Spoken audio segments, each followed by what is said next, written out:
Chapter 1. Sage. I shoved a piece of candy into my mouth, a nervous habit that never got old. My gaze was dragged up to the sound of my best friend, Evie Black, cackling loudly. Her laughter was as familiar and comforting as the worn edges of our dorm room, like a cozy blanket made of inside jokes and shared memories. Unable to resist, I chuckled along, my own laughter spilling into the eclectic space we'd called home for 5 long years. Earth to Sage. Are you lost in the candy dimension again? Evie teased. No, just tangled in my thoughts, I admitted, offering a small, rueful smile.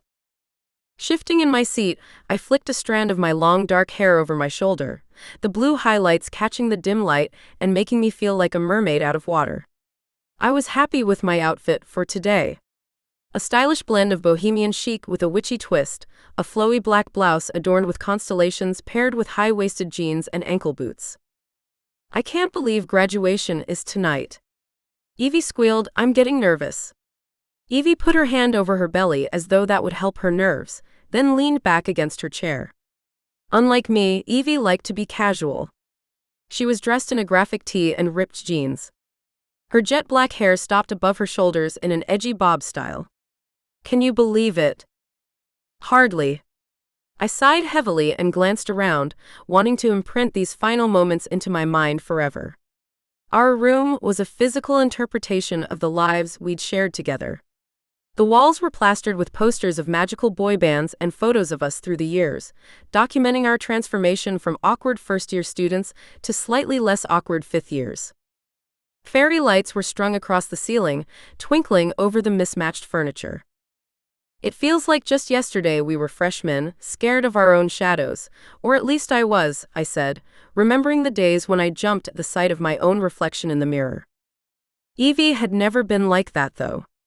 She'd always had this air about her, a confidence I admired and maybe even envied a little. Only because my shadow can turn into a freaking dragon. She laughed, her humor as potent as her potions. I took a deep breath, the weight of my decision pressing down on me like a spell gone heavy. Evie, I've been thinking that I'll go back home after graduation. Her eyebrows knitted together. Back? As in, to Emberwick Crossing. My childhood home. Yep. I chewed on my lower lip. It's time, you know. Plus, I haven't been home in years and I can't put my finger on it exactly. But there's something calling me there. You know? I can't ignore it. Her expression softened. You're brave to make that choice, Sage. And hey, if you ever need any backup, I've got a cauldron and you know I'm not afraid to use it. Thanks, Evie, I said, my voice thick with emotion. I just hope I'm doing the right thing. Leaving here, it's like stepping off the edge of a cliff. I gulped at the air, trying to regain my composure. Up until this point, I'd been pretending that my life here at the Arcane Arts school would go on forever. But now, I had to face the fact that university was coming to an end, and I had a home to go home to. You'll be fine, Evie said with a grin, digging her hand into my candy bag and finding the purple color she'd been looking for. 7th level magic isn't given to just anyone, you know. You're meant for great things. I shook my head. Everyone, including Evie, had all these expectations of me. How was I ever going to live up to the witch they all thought I could be, when I didn't even want to face an empty house in the suburbs alone? Or spectacular failures? I grumped, sagging in my seat. The truth was, I'd miss everything about this place, the late-night study sessions and the spellwork sessions. The comfort of having Evie just a broomstick right away, and of course, the High Witch. My mentor. Evie gave my hand a squeeze. And no matter where you go, I'll always be a crystal ball phone call away. Promise? I asked, holding her gaze, even though I knew from the burning in my eyes, she'd be able to see the tears I couldn't hold back. Promise. Evie sat up, changing the subject to lighten the mood. Now where did I leave my cap and gown? My best friend jumped out of her seat and rummaged around our cluttered dorm room, tossing clothes and spell books in the air as she searched for her graduation regalia. I adjusted the moonstone circlet in my hair, trying to ignore the swarm of nerves in my stomach. Today was the day I'd been dreading all year. Our commencement ceremony. We'd each be assigned a role in the wider magical community. My future was balanced on a dagger's edge. Would I measure up to the expectations placed on a 7th-level witch? Or would I fail and dishonor my parents' memory? Aha, found it. Evie emerged triumphantly from the closet, cap and gown in hand. She haphazardly threw them on. Let's go see what destiny has in store for us. Okay. I nodded, my throat tight. I put my own ugly cap and gown over my outfit, then we left our room and made our way across the quadrangle where the other graduates were assembling. The ceremony was held in the Great Hall, its vaulted ceilings draped in gossamer and glowing with ethereal light. The High Witch, Ingrid Nightspire, presided from an onyx throne. She was dressed in regal embroidered robes that shimmered like the night sky. Her strange violet stare settled on me as I took my place among the other students. My chest tightened and there was a shift inside my heart as though my magic knew something was coming, but I couldn't understand what it was. One by one, Ingrid called each graduate forward and proclaimed their assignment. My stress built until I thought I'd shake apart.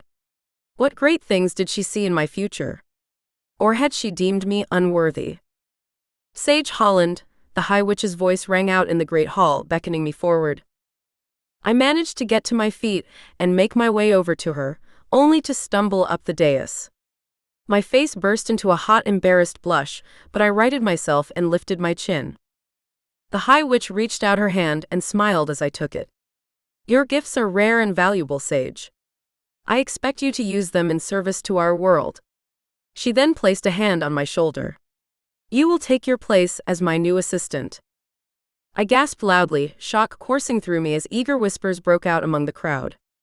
Me, the High Witch's right hand? It was an esteemed position, and more than I'd ever dreamed possible.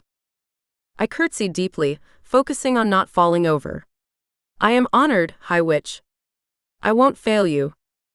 Ingrid gave a slight nod, shadows flickering across her face. See that you don't. As I descended the dais on trembling legs, my elation transitioned into a strange sort of sadness. I wished more than anything that my parents could be here, to witness the culmination of all my hard work at university. Even though they were gone, sometimes I could sense their presence, but maybe that was just wishful thinking. But I wished it wasn't. When I closed my eyes, I could feel their love and pride enveloping me. I silently promised to make them proud, to honor their memory with every spell I cast. After the ceremony, I found Evie in the crowd. She threw her arms around me and squealed with happiness. I can't believe it, she exclaimed. Assistant to the High Witch.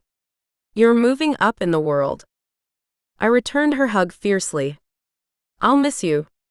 Promise you'll visit. Wild hippogriffs couldn't keep me away. Evie laughed. Arm in arm, we left the hall, heading out into the moonlit grounds. A wave of sadness washed over me, and I had to blink back the hot tears that filled my eyes. This beautiful place had been our home for so long, and everything was changing. Emotion constricted my throat. Then a small meow pierced the silence. I stopped in my tracks and stared down at the stone path before me. There sat a black cat, its bright yellow eyes glinting with intelligence. The cat's posture was prim and perfect, and seemed almost human-level alert. Greetings, Sage, the cat said in a raspy female voice. I am Agatha, your new familiar. My jaw dropped as I stared at the talking feline.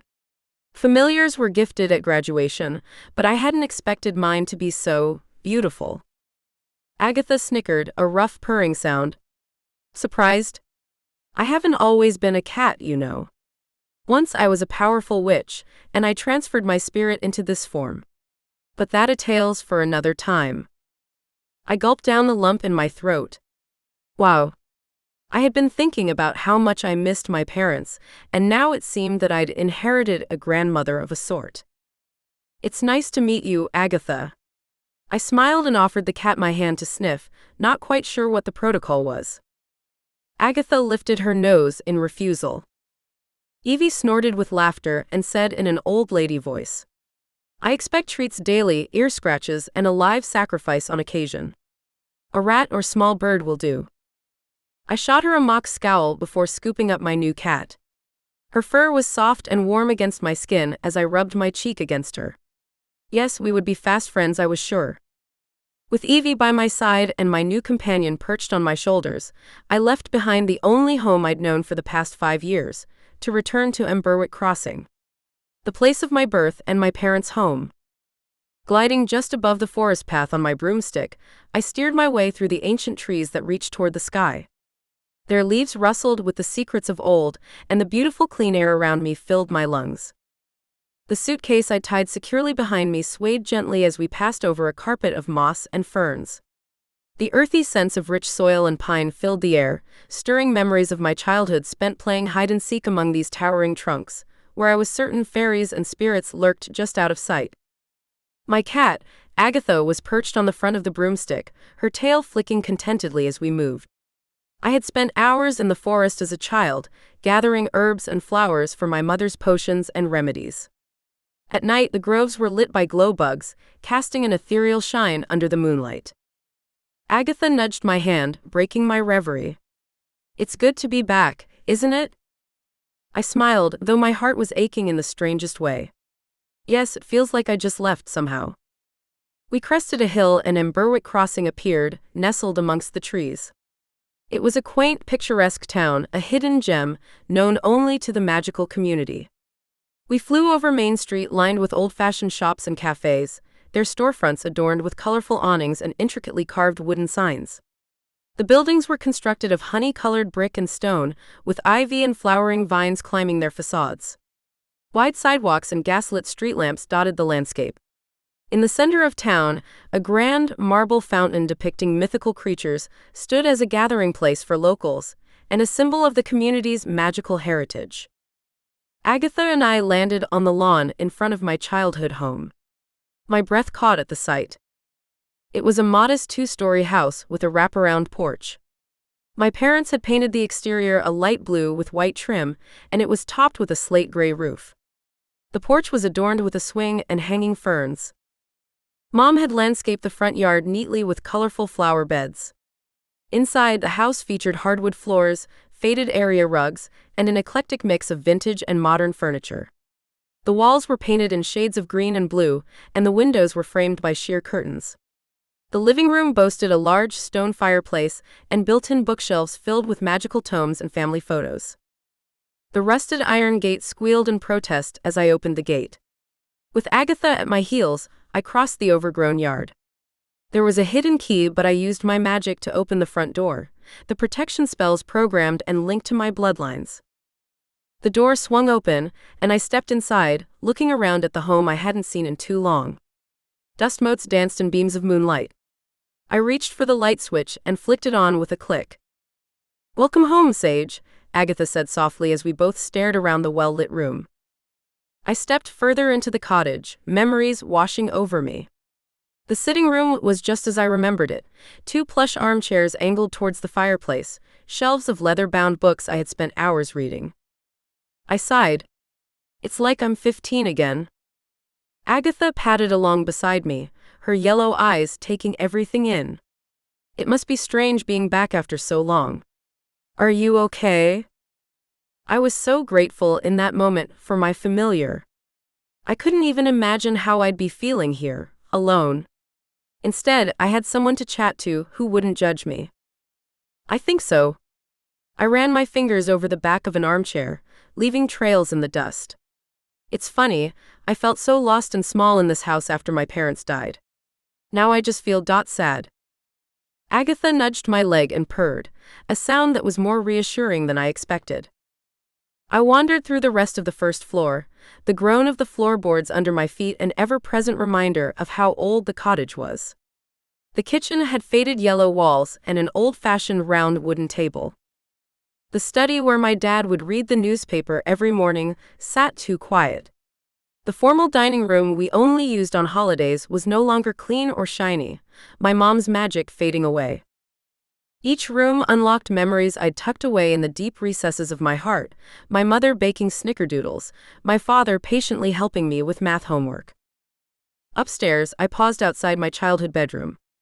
The purple walls still had my favorite band and movie posters taped to them. I took a breath before crossing the threshold. My bed was neatly made, pillows plumped as if I'd never left. The bookshelves were still stuffed with fantasy novels, crystals, and geodes I had collected over the years. I'd had the perfect childhood, and a beautiful, safe home to grow up in. Tears stung my eyes as I sat on the edge of the bed, the springs squeaking in protest. Agatha jumped up beside me. "Are you sure you're okay? Being back here, back home after all this time, is surely a lot to deal with." I scratched her head absently. "I think so. It hurts, but in a good way." I lay back on the pillows and closed my eyes. I wasn't sure I wanted to come back here. I think I was afraid of what would be here, and how I'd feel. But now that I am, I'm just so glad to be home. Chapter 2. I was tracing the delicate ripples of a new spell on an ancient scroll when Agatha's sharp yowl snapped me back into the present. "Sage, look," she urged from her place on the window ledge. "Ah, not now, I'm onto something with this," my protest died as I followed her gaze out the front window. "Something wicked lurks in this town," Agatha said, peering outside. I walked over to stand beside her, and what I saw made every hair on my arms stand on end. A shadowy figure cut across the sky. Its form was a miasma of darkness, tendrils of inky blackness snaking behind it. I pressed my hand to the cold glass panel as I leaned forward even more. "Agatha, what is that?" I whispered, though I wasn't sure I wanted to know. "Evil," she hissed, flattening her ears against her head. "Pure and simple." "But why is it here?" We'd never had any problems with evil entities before. Not that I knew of, anyway. She lashed her tail and answered like a fortune teller. "An ancient evil seeking to feed on fear and despair. We must stop it before it grows stronger." My skin prickled with an unnatural chill. I had to get closer. Agatha hopped on my shoulder and together we stepped through the side entrance and stood outside. I shivered. The air was tinged with a magical charge, and I wasn't surprised considering what was flying above our heads.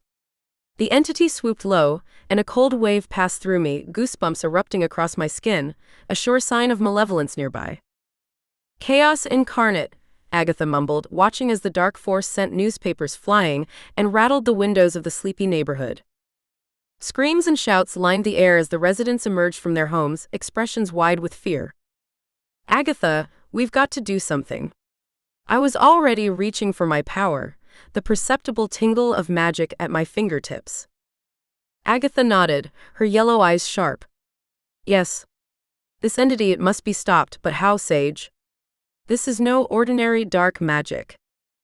I swallowed hard, feeling the stress in her words. "We need to investigate further, don't we, Agatha?" "Be warned," she said, her voice taking on the timbre of ancient knowledge. "These entities feed on negative emotions. Their strength grows with each act of terror they cause." "Like parasites," I said, a tremor in my voice as my own fear ratcheted up a notch. "They're old as magic itself," Tabitha went on. "Older than any witch or warlock. They slip through the cracks of our world, seeking destruction. Let's make sure this one doesn't get what it wants." I squared my shoulders, feeling the need to do something. "But what?" Agatha jumped to the ground with ease and stared up at me. "Your magic is rare, Sage. Your spells could be the key to destroying it, but you must consult the High Witch first." She was right. And although my fingers itched to throw some magic at the entity that I could so clearly see, I had no idea how to destroy it. I forced myself to take a breath, trying to remain calm. "Let's contact her right away then. We don't want to waste any more time." This was about more than just proving myself to the High Witch. This attack on my town was personal. I could feel my resolve solidify within me as I made a promise to myself that I would unearth the truth and safeguard the magical world from this encroaching darkness.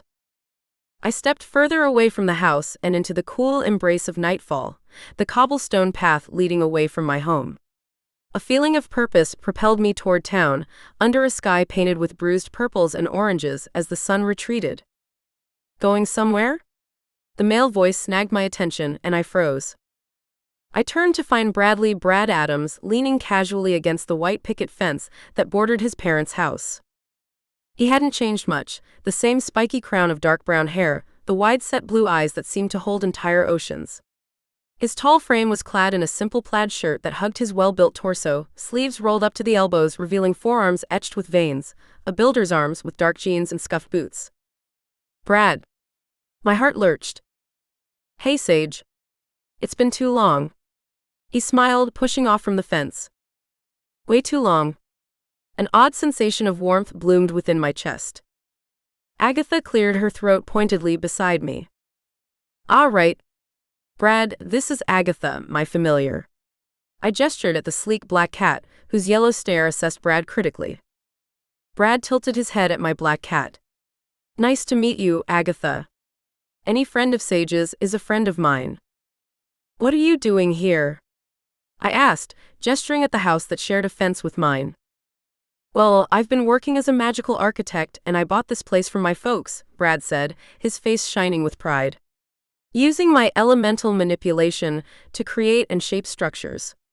It's been a wild ride, but I love it. I nodded, impressed by his qualifications. That sounds incredible. I always knew you'd do something amazing with your powers. Thanks, Sage. That means a lot coming from you. His smile softened, and I felt a flutter in my stomach that I hadn't felt in a very long time. So, what about you?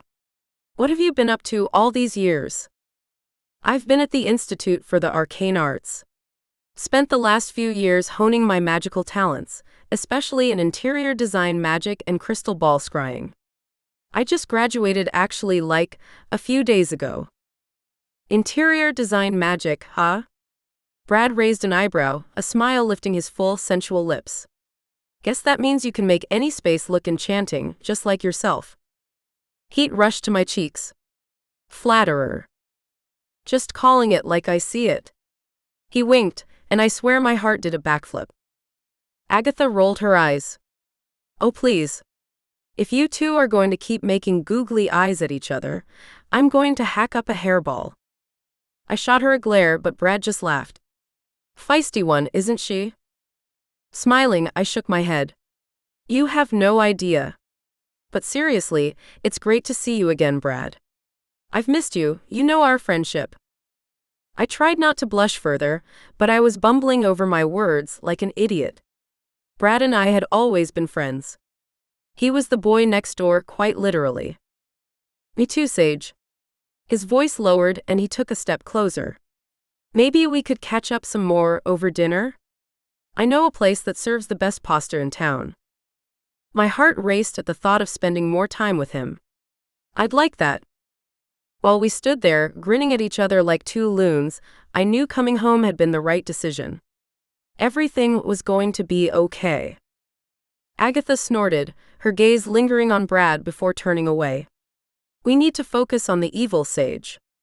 Not dating. Actually, I might be able to help with that, Brad said, his expression turning serious. There have been rumors around town, tales of a powerful warlock acting in the shadows. Someone not just dabbling in dark magic, but fully embodying it. Could it be related to what we've seen tonight? I asked. Perhaps. Brad's expression darkened. I bought this place when my folks retired. Thought I'd stay close to where the magic is, you know? And since then, I've heard things, felt disturbances in the natural balance of the town. I looked up at the sky where the last vestige of daylight clung desperately to the horizon and shivered, not from fear but from a strange anticipation. Brad, if this warlock is behind the evil entity, they might also know what happened to my parents. I whispered the last syllables, almost afraid to put the hope out there, speaking it aloud. The weight of years was in those words. Then you're going to need all the help you can get, he said with a nod, and the crossing of his arms over his chest. Count me in. Thank you, Brad. That would be great. Unexpected gratitude filled my voice. A dog barked nervously in the distance, a sound that ricocheted through the uneasiness, settling over our small town. I glanced over at Agatha, who gave me an encouraging nod. "There's something I should tell you," I began, turning back to Brad. "I'm not just passing through. I've taken a position as assistant to the High Witch herself." Brad's eyes widened. "No way. That's huge, Sage. You must be something special for her to take you on." I smiled, warmed by his faith in me. "Let's just say my particular talents intrigued her, and I want to learn as much as I can. I'm hoping she can teach me more advanced magic, things I'll need to face whatever's coming." "Well, it sounds like you're on the right path," Brad said. "And for what it's worth, I think I remember an ancient text at the library that may shed some light on dark entities. I can try to track it down for you." "That would be amazing. Thank you." I couldn't help but want to show him how much I appreciated his help. Without my parents, I was at a loss for people I trusted. So I stepped forward and awkwardly leaned forward, wrapping my arms around him in a grateful hug. Brad tensed in surprise before relaxing into the embrace. When we pulled apart, the air between us was sizzling with a new sort of magic. I took a deep breath, trying to steady my stupid hormones. Right now, I need to speak with Ingrid, see if she knows anything about a rogue warlock in the area. "Will you let me know if you find anything?" "You know I will," Brad promised. I turned to leave. Brad's voice stopped me. "Sage, wait." I glanced back, raising an eyebrow. "What's up?" He rubbed the back of his neck, a telltale sign of nervousness. "Just be careful, okay? I know you're a badass witch and all, but this feels different somehow. Dangerous." A smirk tugged at my lips. "Ha! Where's the fun in being careful?" Brad rolled his eyes, but a smile played on his face. "I'm serious. Promise me you'll watch your back." "I promise." I held up my hand in a mock scout's honor. "Or Agatha will watch if for me. Either way, I really need to go. Catch you later, Brad." I walked away with a smile on my lips, but Brad was right. This was different. The dark power that was rising all around us, it felt like something big was coming. Something that could destroy everything. I pushed the thought aside. One problem at a time. First, I needed to talk to Ingrid. See if she had any idea what we were dealing with. Then I could worry about the impending doom looming over us all. Agatha and I went back inside the house and sat in the living room together. Agatha jumped up on the sofa next to me. "Any advice?" I asked my cat. "Young witch, when have I ever not had advice?" Agatha purred from her cushioned spot on the sofa. Her yellow eyes held a depth of wisdom that always comforted me. "Okay, shoot," I said, trying to keep my tone light even with the churn in my stomach. "Firstly, Sage, remember that evil feeds off fear and misery. It's like catnip for the malevolent." She flicked her tail, her feline features dead serious.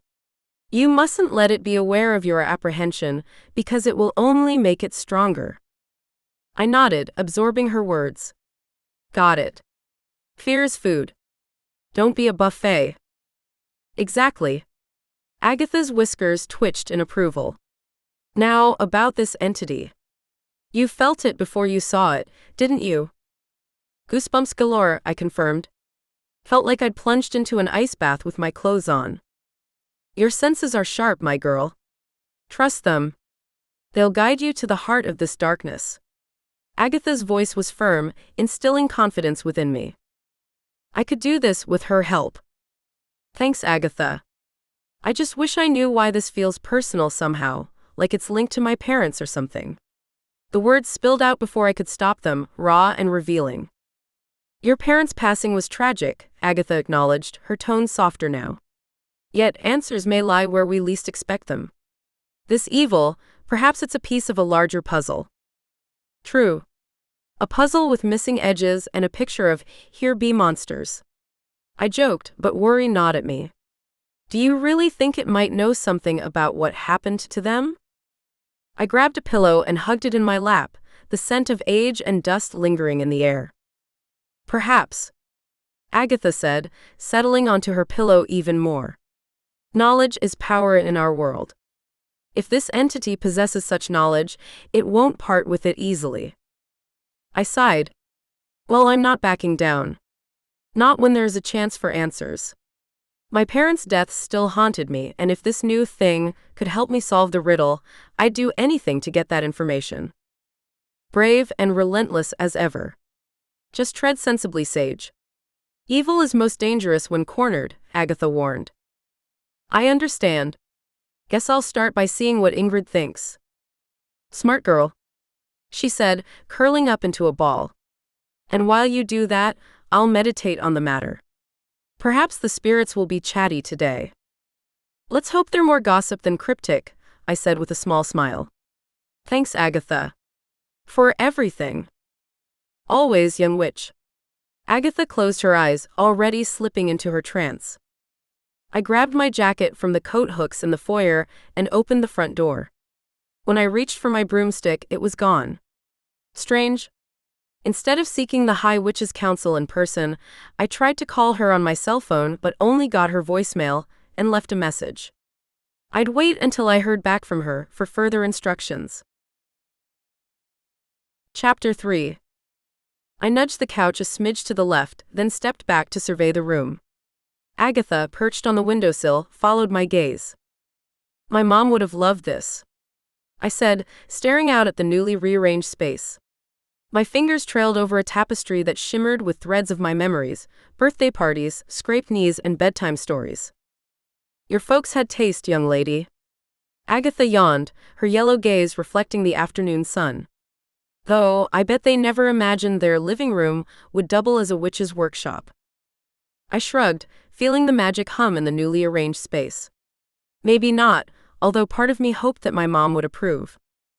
I opened my laptop and began working on a new website for my magical interior design business, specializing in customizing spaces to enhance the magical flow and well-being of its occupants. Mystical Motifs was now officially in business, and I couldn't wait to start enchanting homes with more than just throw pillows and mood lighting. The skill was passed down to me from my ancestors, who were renowned for their abilities to infuse magic into everyday objects. Got your spiel down? Agatha asked, hopping down to weave between my legs. Yes. Let Sage Holland revitalize your domicile with charms and chic decor to soothe your soul. Kinda catchy, don't you think? Sure beats Sage will fix your drab pad. Agatha yawned. Before I could laugh at the rather catchy phrase, my phone buzzed with an arcane pulse. A rune glowed on the screen, a sure sign of a secure call. Only one person used that kind of encryption, Ingrid Nightspire, the High Witch herself. Shit. Breathe. Hello. I answered, trying not to sound like I was nervous, which I was.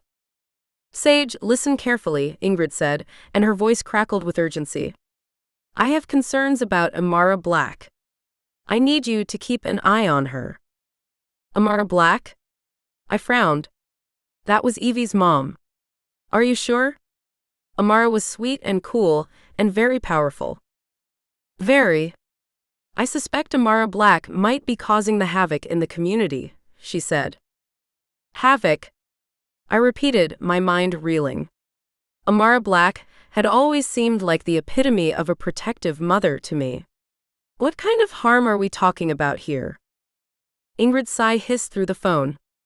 I can't divulge all the details yet, but trust me when I say it's serious.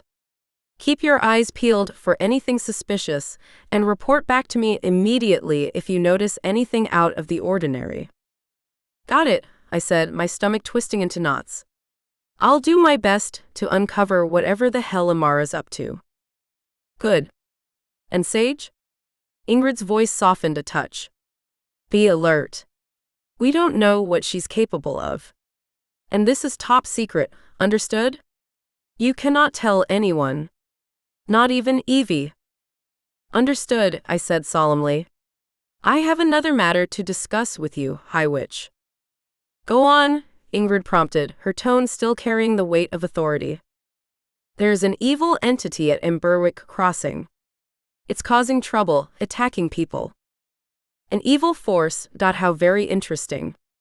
There was a rustle, like Ingrid was taking notes. I'll look into this matter, personally. But Sage, for now, focus on Amara Black. Do not engage with this entity. Okay, I replied, though curiosity gnawed at me. But. No but, Sage. Leave it to me and focus on your assignment.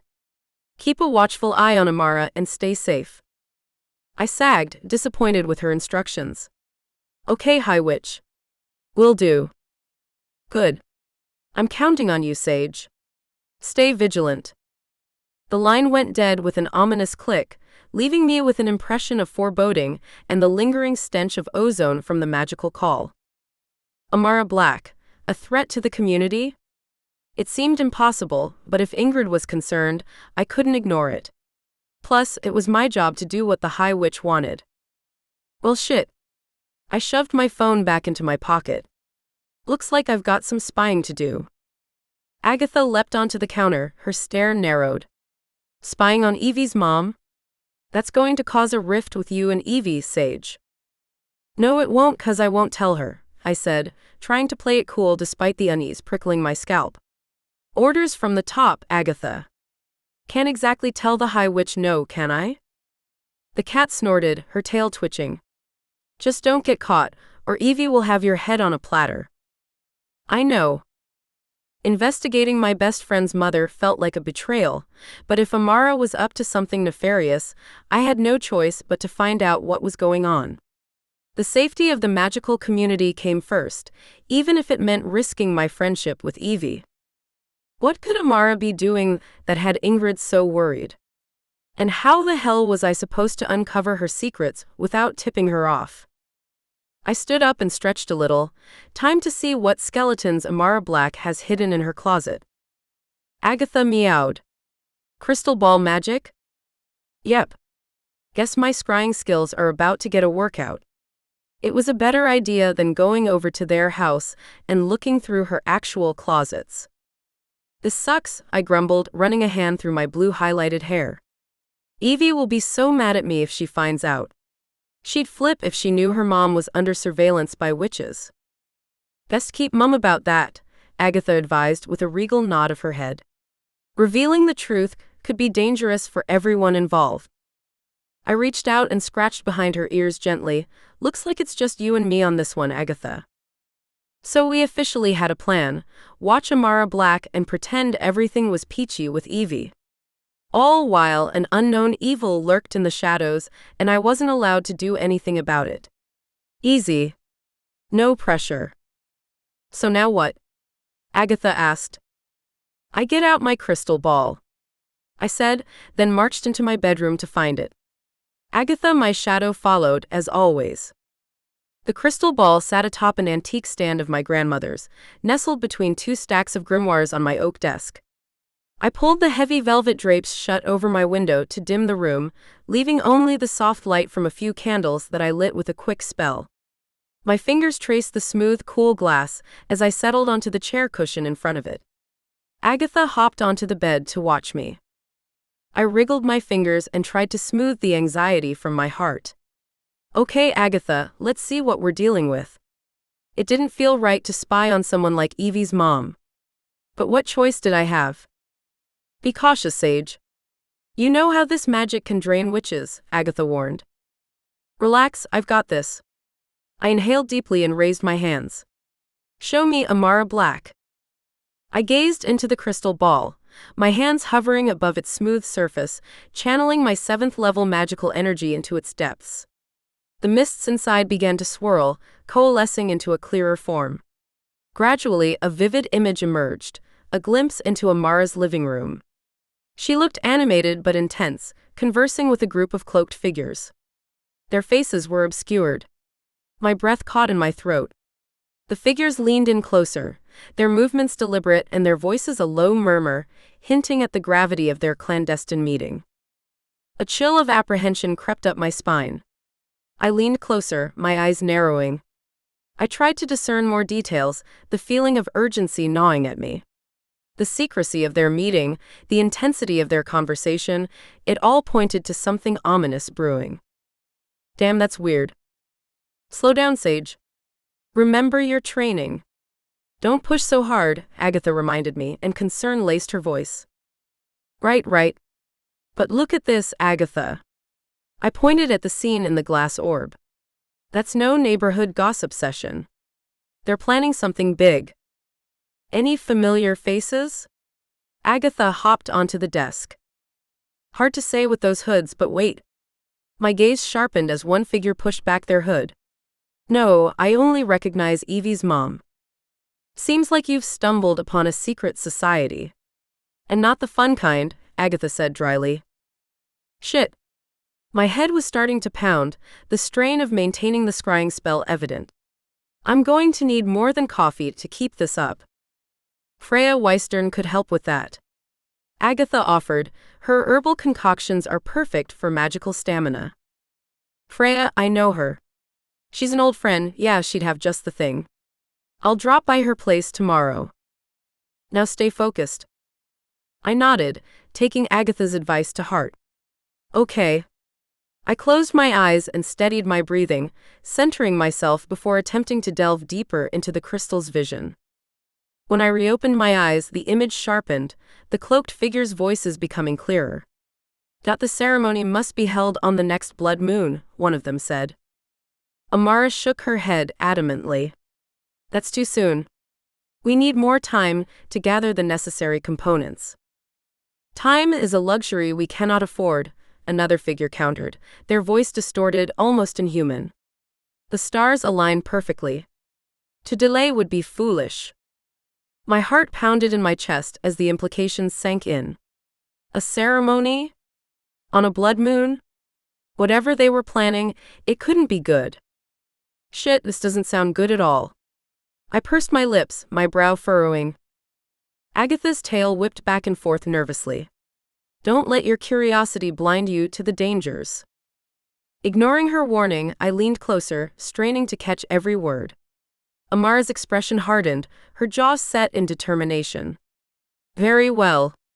We proceed as planned. But if anything goes awry, it will be on your heads.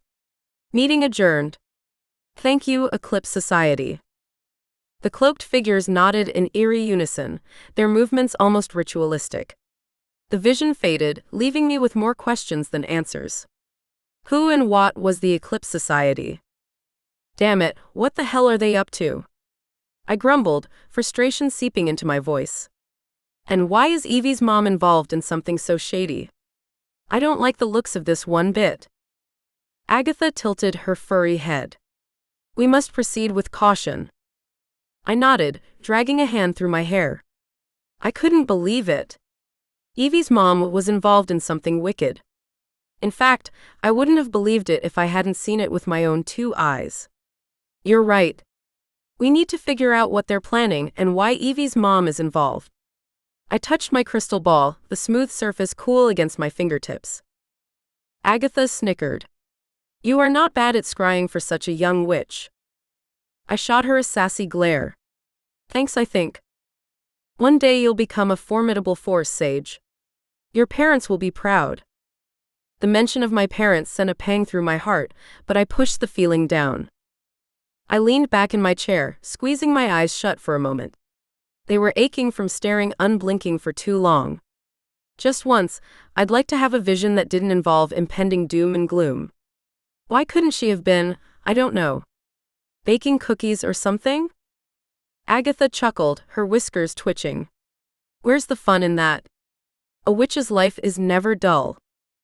I turned around and opened my eyes to stare at my familiar. I'm curious, just how old are you, Agatha? You've never really told me. The cat's stare narrowed, her tail flicking with indignation. A lady never reveals her age, young witch. Surely you know that by now. A lady over the age of 50, maybe. I'd tell anyone who wanted to know my age. I laughed and couldn't help but tease her. Oh, come on, Agatha. You can't be that old. What were you, like 100 when you died and possessed this cat? Agatha huffed, leaping off the desk and onto the floor. I'll have you know I was a spry witch when I possessed this feline, who was dying at the time. Now she has 9 lives in a literal sense, and so do I. Besides, age is only a number. Yeah, a number you're apparently too embarrassed to share, I teased, earning a disgruntled meow from my familiar. Enough of this foolishness, Agatha said, her tone turning serious once more. We have more pressing matters now. We must unravel the mystery of this dark ritual before it's too late. I nodded, my smile fading. You're right. Let's get to work and see what we can discover about the Eclipse Society. We've got a coven of creepy cultists to stop and a best friend's mom to save. I couldn't believe that Evie's mom was evil, I just couldn't. There had to be a reason for her participation. We should proceed to your father's study. Make haste, young witch. Fine, I said, standing up with a stretch. But let's make it quick. I've got a fresh batch of sage and lavender that won't bundle itself. We went into my father's former study, which was mine now, and turned our attention to the towering bookshelves crowded with dusty grimoires and ancient tomes. Agatha leapt onto the highest shelf, her black fur scarcely visible in the dim light. Start with the Chronicles of Shadowed Societies, she ordered. If the Eclipse Society is as old as I suspect, there will be a mention of them there. Got it. I reached for the leather-bound volume, its spine squeaking as I opened it. Pages fluttered under my fingers, the musty trace of magic and history filling the air. Can you see anything pertinent? Agatha asked impatiently. Patience, oh bossy one, I replied. These pages don't exactly come with an index. I scanned through the archaic handwriting, searching for any reference to the Eclipse Society. Here, I exclaimed, excited to have found something. It says the Eclipse Society was rumored to convene during lunar events, harnessing the moon's energy for, it doesn't say for what. Typical, Agatha grumbled. Secret societies love their enigmas. Looks like we'll have to do some more digging. I frowned. Every moment we spent researching was another moment Amara or one of her followers could be weaving more sinister plans. Let's keep looking. There has to be something more concrete, something actionable, I said. Agatha lifted a paw and pointed. Over there. Lunar rites and rituals. It might have what we need. I grabbed the book, flipping through the pages until a particular passage caught my eye. My heart raced. I read about ceremonies that sounded eerily similar to what I'd seen through the crystal orb. Agatha, this could be it. They're using the lunar cycles to amplify their power, but for what purpose? Evil rarely announces its intentions, young witch, Agatha said solemnly. Right. I closed the book with a snap. Evie's face flashed in my mind, so trusting and unaware of the danger lurking so close to home. Whatever they're planning, we'll stop them, I said more to myself than to Agatha. We have to. Now let's not waste any more time. The next full moon approaches, and with it, our best chance to uncover their secrets. Okay, I'm on it. I closed the book and picked it up in my arms, energized by the thought of protecting my friend. No dark cult is going to get the better of Sage Holland. Nor Agatha, the cat added with a swish of her tail. Teamwork makes the dream work, I joked weakly. Let's hope so, Agatha replied. For everyone's sake, let's hope so. Now rest, Sage. You look like hell. I rolled my eyes at the ancient cat. Gee, thanks, Agatha. After leaving the study, I blew out the candles and collapsed onto my bed, letting the darkness envelop me. Tomorrow, I'd look into the secret society more. Tonight, I needed sleep. Chapter 4. After dinner the following day, I was curled up on my soft leather couch in the living room, the one I'd charmed to always feel like a hug, when Agatha sauntered in, her sleek black coat shimmering under the dim glow of the fairy lights. Agatha, you ever think the Eclipse Society might be more than just a bunch of dark magic hobbyists? I twisted a lock of my blue highlighted hair around my finger. Like, maybe they're tied to that evil warlock we've heard about or that evil force in town? Considering their penchant for secrecy, it wouldn't surprise me, young witch, Agatha replied, eyeing me with that wise stare of hers. The threads of darkness often weave together in bewildering ways. I huffed, pulling my knees up so I could rest my chin there. Right? It's just, something feels off. And Amara, she's involved with the society, obviously. But could she be our link to figuring this out? Perhaps. Agatha jumped onto the armrest of my couch. But we tread precarious paths when we pry into the affairs of any magical society. Which is why I was thinking. My gaze drifted to the dusty Ouija board atop my bookshelf. Maybe we should try to communicate with the evil spirit. I retrieved the Ouija board, my fingers trembling as I carried it to the round coffee table and sat on the floor. Let's hope this doesn't unleash something we can't handle. I placed the spirit board down and then lightly laid my fingers on the planchette, the cool wood smooth beneath my touch.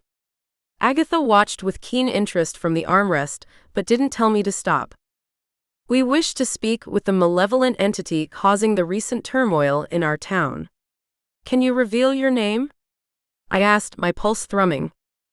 The ground trembled around me, books toppling from shelves, artwork on the walls shifting. I swallowed the squeal that rose in my throat. This was what I'd wanted. I needed to stay calm. Then, everything went unearthly still and eerily silent. I held my breath, waiting, watching. The planchette moved rapidly across the board, spelling out Tenebris, a name. Whoa, okay. Hi Tenebris, I said, my voice unsteady. A name to the nightmare. Somehow, that doesn't make me feel any better. I sighed, running a hand through my hair. Such pleasantries are unnecessary. Agatha admonished, though I could tell she was equally unsettled. I shifted and kept my fingers gently on the planchette. What do you want, Tenebris? Why are you in Emberwick Crossing? Tenebris continued to answer. Youwillsuffer. Okay, that's not the friendliest answer. I frowned and repeated, what do you want? The planchette moved forcefully, spelling out a haunting message. TOCONSUMEYOURFEARSTUPIDWITCH. With a gasp, I jerked my hands back as if burned by the board, then thought better of it and shoved the board straight off the table. It hit the carpet with a thud, and I shivered all over. This is serious, Agatha. Tenebris isn't just some low-level poltergeist. I could have told you that. Her ears flattened against her head. Darkness like this does not remain idle. It devours. And now it knows who you are, Sage. Thanks, I really needed to hear that, I grumbled, but the gravity of our situation hung between us, heavy and silent. I knew one thing for certain, we were in way over our heads. Which the High Witch had warned me. Damn. She'd been right. I should have left well enough alone. My thoughts were a jumble of words and emotions as the implications of what had just transpired settled within my mind. Tenebris, a malevolent entity of immense power, had taken notice of me. The thought chilled me to the marrow. I couldn't help wondering what it wanted, what dark plans it had next. The responsibility of dealing with such a formidable foe pressed on my shoulders, and I questioned whether I could stop the evil myself. Yet, amongst the fear and uncertainty, a glimmer of fortitude burned within me. I had come this far in my magical training, and I refused to let Tenebris win without a fight. But I couldn't do it alone, and I was grateful for Agatha's presence, her wisdom, and her unwavering support. Once I told the High Witch what I'd found out, I was sure she would have a solution. After putting the spirit board away, I sat cross-legged on the floor, the crystal ball nestled between my palms. It was time to do the High Witch's bidding and spy on Amara again. My brow furrowed as I concentrated to encourage the visions. Show me Amara Black, I urged, seeking answers about the Eclipse Society and its possible connection to Tenebris. You are the High Witch's spy, young witch. Agatha meowed from her seat on the windowsill. But she should not ask this of you. Amara Black has many allies, and the High Witch is endangering your life by asking you to do all this prying, and even worse, my life. I ignored my cat, peering into the depths of the orb. An image shimmered into focus, a figure shrouded in shadows, recognizably Amara. But around her twirled a barrier, like silver smoke, impenetrable and unnervingly serene. I frowned.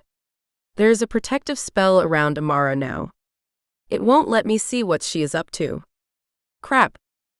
Agatha meowed. She is a powerful and very clever witch. This shows that she is hiding something, or hiding from something. Or someone. The idea unsettled me.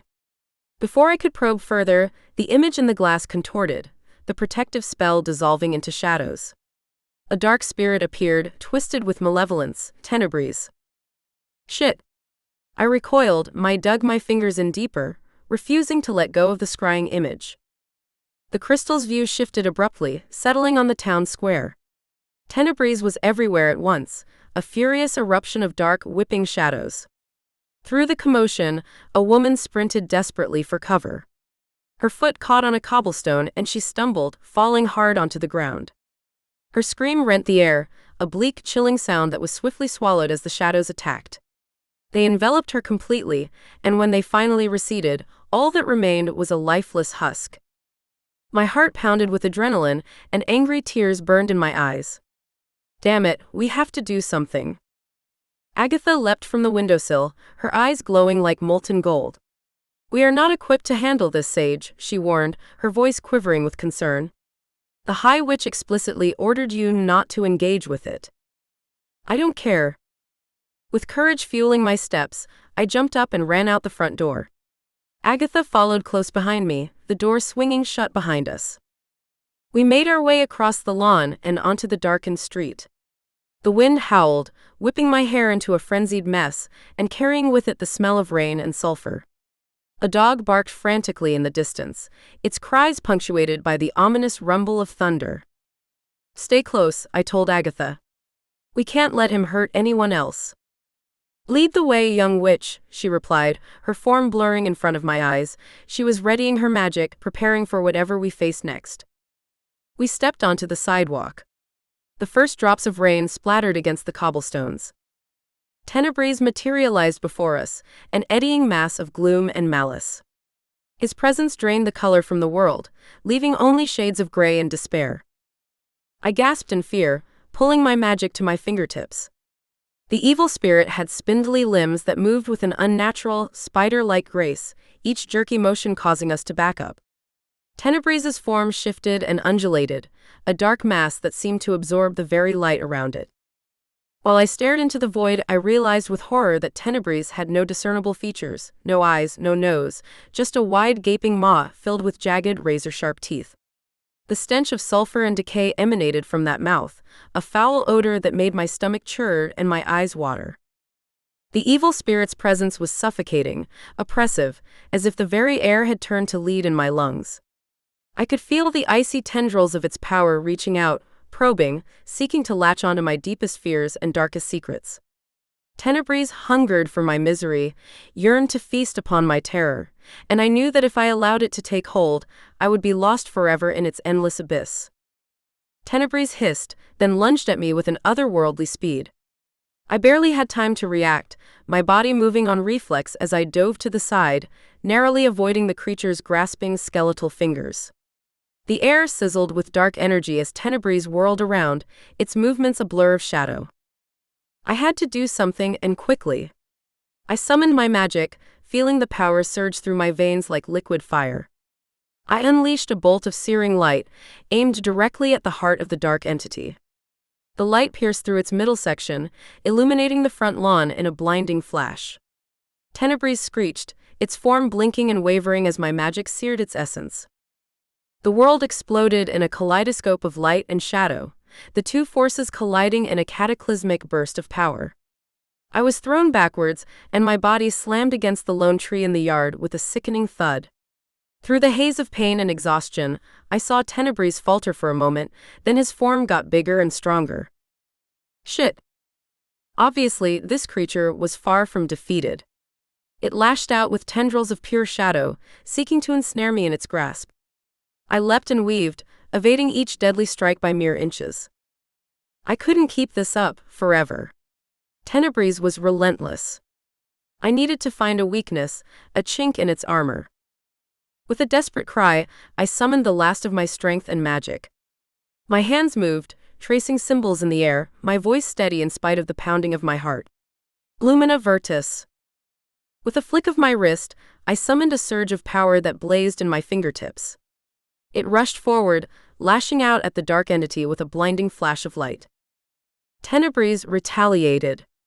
Shadows twisted and looped around my limbs, threatening to choke me. Agatha's essence blended with mine to help me power up my own magic. I called upon the elements surrounding me. Fire frolicked in my palms as I released an inferno upon Tenebris, who shrieked from the scorching flames. The rain poured down upon us like tears from the heavens, and I mustered every ounce of power within me for one final assault. My voice echoed through the commotion as I channeled my magic. Light erupted from my fingertips, streaking toward Tenebris like a comet. It struck him, eliciting a roar of anger rather than pain. Fear lanced through me, but Agatha joined in to help me, her incantations adding to the assault, ribbons of mystical energy weaving through the air.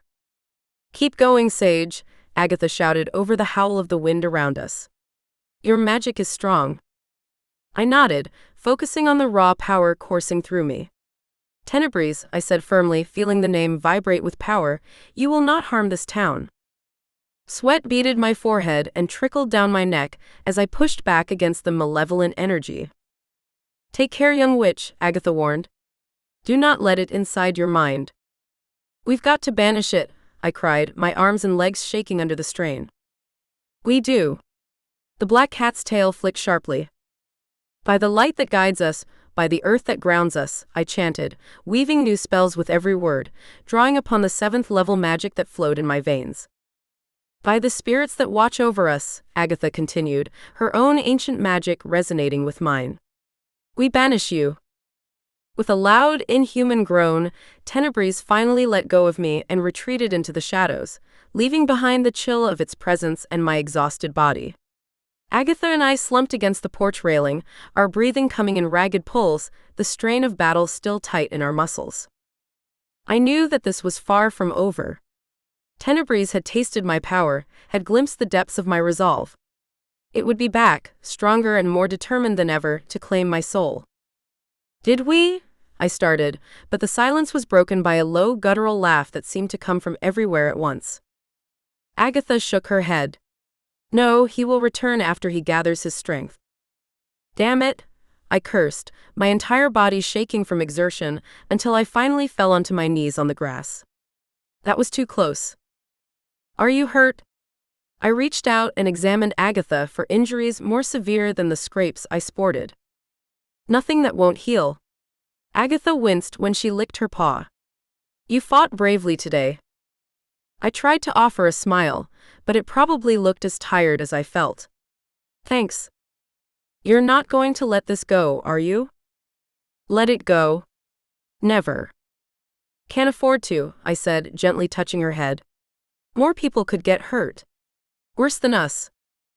Agatha nodded. "The High Witch will not be pleased, young witch." At this point, I didn't care. I was just happy to be alive. "I'll worry about that later. First, we better go lie down. Then we need to try and find out who's controlling the spirit." I dragged myself to my feet once more when headlights swept across the front lawn. Evie's car pulled into the driveway, and she hopped out, oblivious to the sinister battle that had just happened in the yard. "Hey, Sage," Evie said, her cheerful voice making me faintly smile. "You look like you've seen a ghost. Rough training session?" I grimaced, pain slashing through my back. "Actually, Evie, we were attacked by an evil spirit." "Attacked? What do you mean?" Worry creased her forehead and she stepped closer. "It's a long story, but there's a dangerous entity in town. We're trying to stop it." "Wow, that's intense. And here I was, coming to invite you to a party on Friday." "Really? Party?" "Yeah, it'll be fun. You should come, take your mind off all this, whatever it is." I shook my head. "I don't know, Evie. It might not be safe with Tenebris in town." Evie raised an eyebrow. "Tenebris? Sounds like some ancient demonic shit. Come on, Sage. You can't let fear control your life.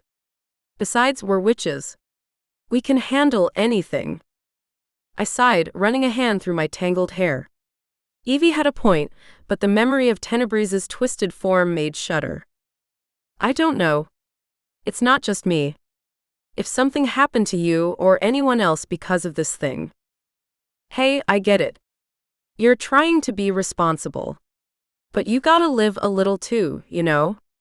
She nudged my shoulder. Plus, Brad will be there. Don't you want to see him? The mention of Brad made my heart do a little flip. Perhaps Evie was right. One night of normalcy couldn't hurt. All right, fine. I'll think about it, I relented, managing a wider smile. But if anything weird starts happening at the party, we're out of there. Okay? Sure. Evie grinned, her expression radiant. Now, let's talk about what you're going to wear. You need something that says, I'm a badass witch who knows how to have a good time. I laughed, shaking my head. Leave it to Evie to prioritize fashion in the face of impending doom. Her enthusiasm was a balm for me, so I let myself forget about the looming threat and focused on the prospect of a night out with friends. Chapter 5. The Party. The moment Evie and I stepped into the grand ballroom, a mixture of nervousness and anticipation struck my chest. The centuries-old mansion had towering ceilings and Gothic arches right out of a storybook. Shadows flickered on the walls as candles struggled to hold their flame against the draft whistling through the cracks. Look at this place, Sage, Evie murmured, her expression wide with wonder beneath her jet-black hair. Her dress, a daring ensemble of leather and lace, hugged her frame, making her hazel eyes pop with excitement. Can't wait to see everyone's faces when they get a load of this outfit. I smiled at her enthusiasm. My own attire, a sexy chic dress adorned with intricate beadwork that shimmered under the candlelight, felt plain compared to hers. With every step, the blue highlights in my long dark hair caught the glittering light. Your dress is killer, Evie, I said, trying to focus on my friend and ignore the prickling premonition creeping up my arms. We mingled with clusters of chatting witches and warlocks, then my gaze landed on Brad. He stood across the room, his spiky brown hair and a nice smile warming my insides. My heart leapt, but then plummeted as I saw who stood by his side, a girl with long silver hair, her slender arm looped through his. Oh, who's that girl with Brad? That's Sarah Prestwood, Evie replied, following my stare. She owns this creepy museum of a house. It's her party. My heart sunk like a lead balloon. Crap. Looks and money. How was I going to compete with that? But before I could process the twist in my chest, Brad spotted us and waved us over. His blue eyes, usually like a calm ocean, were turbulent with something I couldn't quite read. When we drew near, Brad introduced us to the girl on his arm with a shyness I hadn't seen before. Evie, Sage, meet Sarah Prestwood, Brad said, gesturing to the silver-haired beauty who regarded me with what I could only describe as thinly veiled disdain. Nice to meet you both, Sarah said, her voice colder than the draft in the room. Likewise, I replied, struggling to keep my tone even. Was this chick Brad's friend? Girlfriend? Which one? I couldn't imagine warm, beautiful Brad dating an ice queen like this. The fire of jealousy ignited somewhere deep within my belly, fueled by Sarah's haughty gaze. Nice place you have here, Evie said, gesturing to the ornate ceilings with a wave of her hand. Thank you, Sarah responded, her hard stare not leaving mine. It takes a discerning eye to appreciate the finer things. I inwardly flinched. There was a history here that I wasn't part of. I could see it in the curve of Sarah's lips, in the way Brad looked at her. Looks like you've got everything, Sarah, Evie trilled. Fancy house, fancy party, fancy new boyfriend. Evie, I chided, my cheeks blazing with heat. Was that true? Brad chuckled, a familiar sound I'd heard most of my life. He was happy. And that hurt. Why hadn't Evie told me that Brad was taken? Yeah, it's something all right. His gaze briefly met mine before returning to Sarah. Sarah glared at Evie and flipped her hair over her shoulder in response.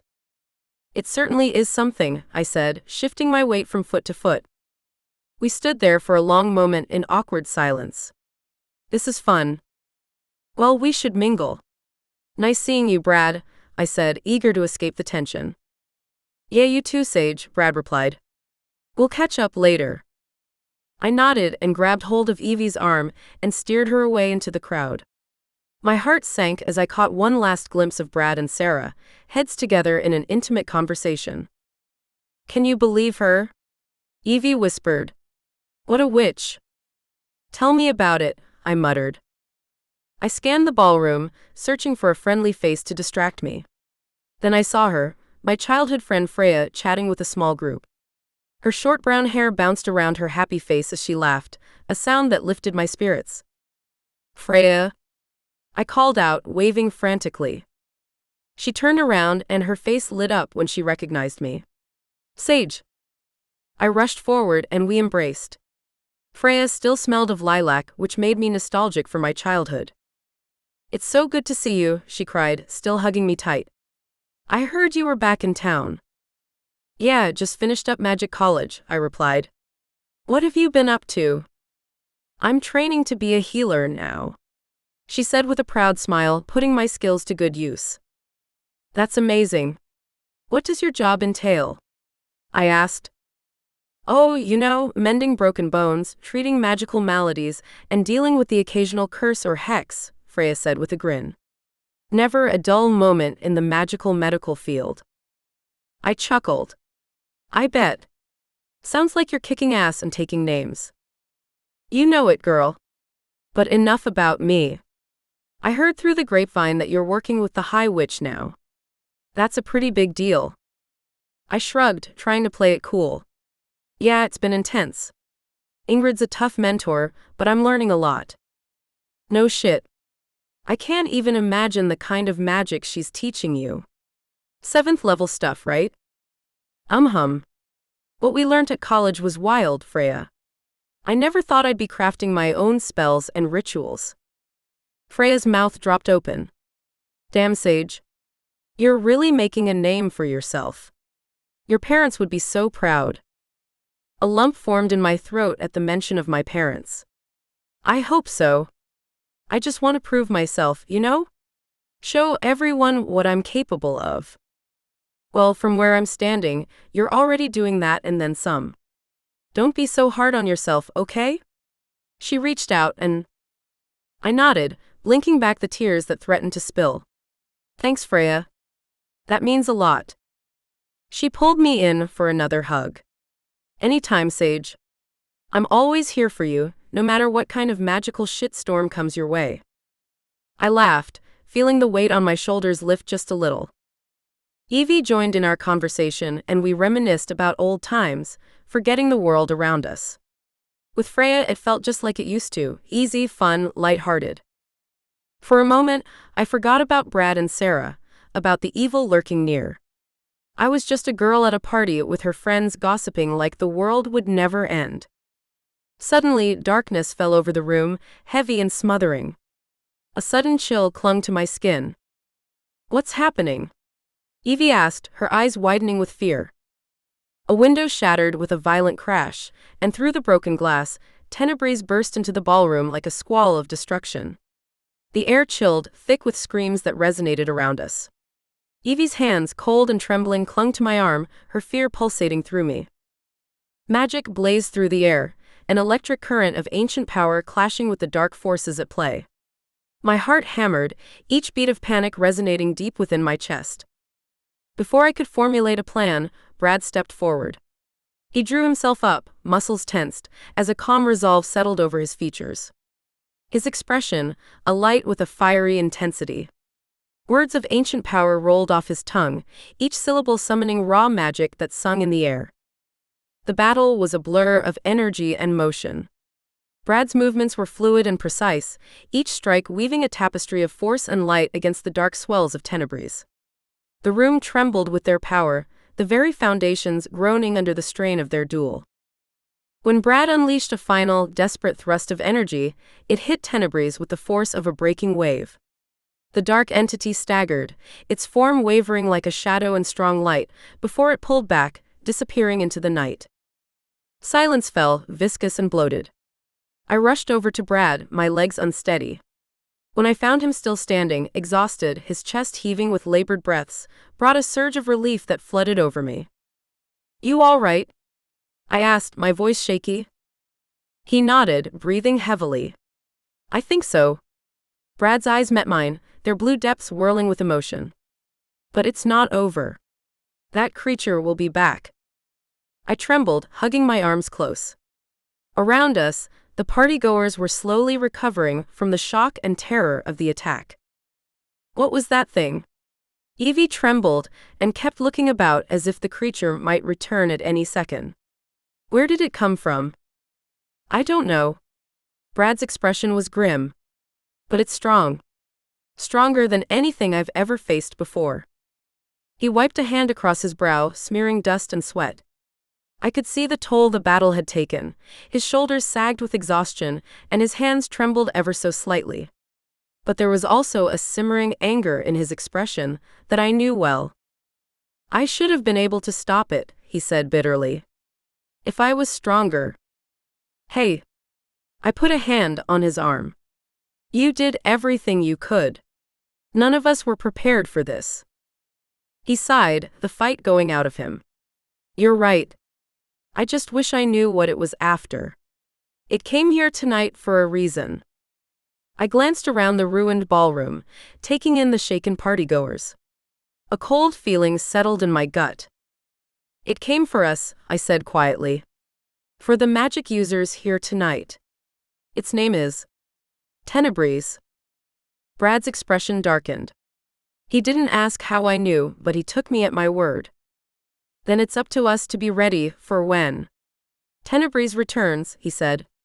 There was an edge to his voice. And next time I'll be prepared. I glanced over at Evie. She was standing off to the side, her face pale and mouth wide open. She hadn't moved since the pandemonium erupted, frozen in shock. I need to get Evie home. Of course. He nodded, his gaze flashing with worry about Evie. She okay? Shell-shocked, I think. I managed a weak smile, though my lips felt like they might crack from the strain. Come on, Evie, I called softly, reaching out for her. Evie stumbled closer, her movements jerky and disjointed, as if there were invisible strings tugging on her like she was a marionette. Her hazel eyes met mine, searching for some semblance of normalcy in the madness. Let's go home, okay, Evie? I said, gently squeezing her hand. Be on your guard, Brad said, his voice low. That thing is still out there. I know. The words tasted like ash in my mouth. We'll be ready next time it attacks. Damn straight, Evie said, finding her voice. Her usual spark was dimmed but not extinguished. I admired her for trying hard to fake courage, even if she was terrified. Take care, Brad. I led Evie away from the remnants of the party and towards the door. The night air hit us like an arctic blow as we slipped out of the mansion. The stars overhead were shrouded by ominous clouds, making the night feel oppressive rather than merely dark. We hurried across the lawn, our footfalls muffled by the damp earth until we reached my car. My heart was pounding like a hammer against an anvil. Get in, I urged, unlocking the doors with a trembling hand. The engine roared to life, slicing through the silence of the evening. Evie climbed into the passenger seat, her body still shaking from the ordeal. Hey, you're safe now, I reassured her, pulling her into an awkward side hug. I'm glad you were there, Sage. It was so scary. Evie's voice was small, vulnerable. I know. I said, thanking the universe for a reliable car as I drove away from the mansion, a massive amount of guilt bearing down on me. I hadn't told Evie that the High Witch had ordered me to spy on her mother. How could I betray her trust like this? Evie, I said, my throat tightening. There's something I need to tell you. Later, she cut me off, staring out the window at the passing houses. Right now, let's just focus on getting home. I wasn't sure how being silent would keep us safer, but I did as she asked. Okay. I nodded, though the guilt I carried continued to feel like thorns in my side. Tenebrae had marked us for a feast of misery, and it would return. The familiar streets rolled by, and I made a silent vow to protect my friends. I would stop the evil plaguing our town.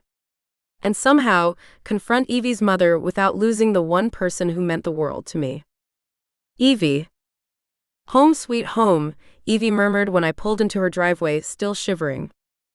Go get some rest, I said, smiling the best I could. You too, bestie, she replied, mustering a tired smile before stepping out of the car and running for the front door. Watching Evie disappear into her house, a sudden revelation came to me. I had to confront Amara Black. Chapter 6. I killed the engine, the soft purr of my car fading into the silence of the evening. The pale glow of porch lights illuminated Evie's home. I sat in the car, gripping the steering wheel tight, my mind replaying the pandemonium of Tenebrae's attack at the party, screams fusing with the hiss of dark magic.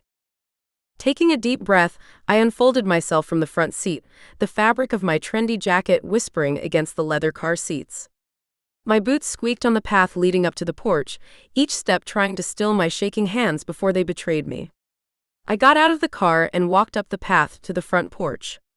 The wooden steps shuddered its distinguishable greeting as I stepped onto them, the perfume of freshly bloomed roses surrounding me. One look back at my car, and there was no backing out. I rapped my knuckles against the door once, twice, 3 times, each sound making my heart rate shoot up again. The door swung open abruptly, and Amara Black's sharp green stare met mine. Her face was a canvas of surprise painted with a stroke of suspicion, her mouth a thin line. Mrs. Black, I greeted, my voice steadier than I felt. Sage, what are you doing here so late? Is everything okay? She arched an eyebrow, her straight black hair framing her face perfectly, untouched by the evening's humidity. Her clothing, as always, was impeccable, a dark blue blouse that complemented her slender form, rayon trousers and heels. Can we talk? I asked, hating how small my voice sounded. The night was cool, a gentle breeze rustling the leaves around us. A cat, sleek and black as midnight, watched us from a distance, yellow eyes unblinking. Agatha. Of course, come in, she said, stepping aside, though her body language remained cautious. But make it quick. I have a book club meeting soon.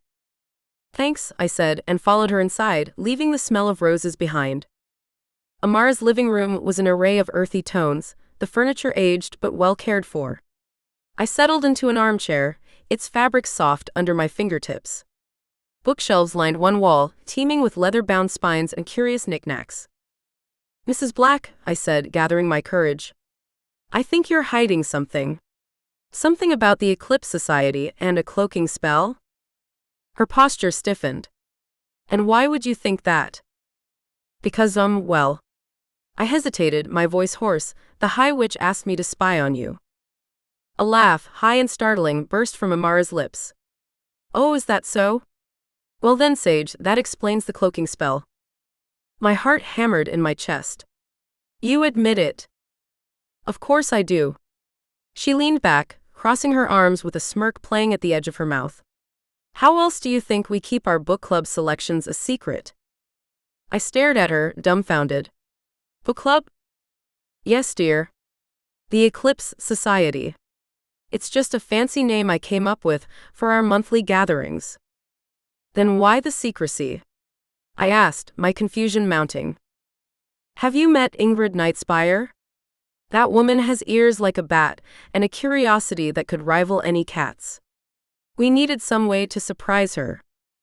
What? I don't understand. I frowned, trying to connect the dots. Never mind that now.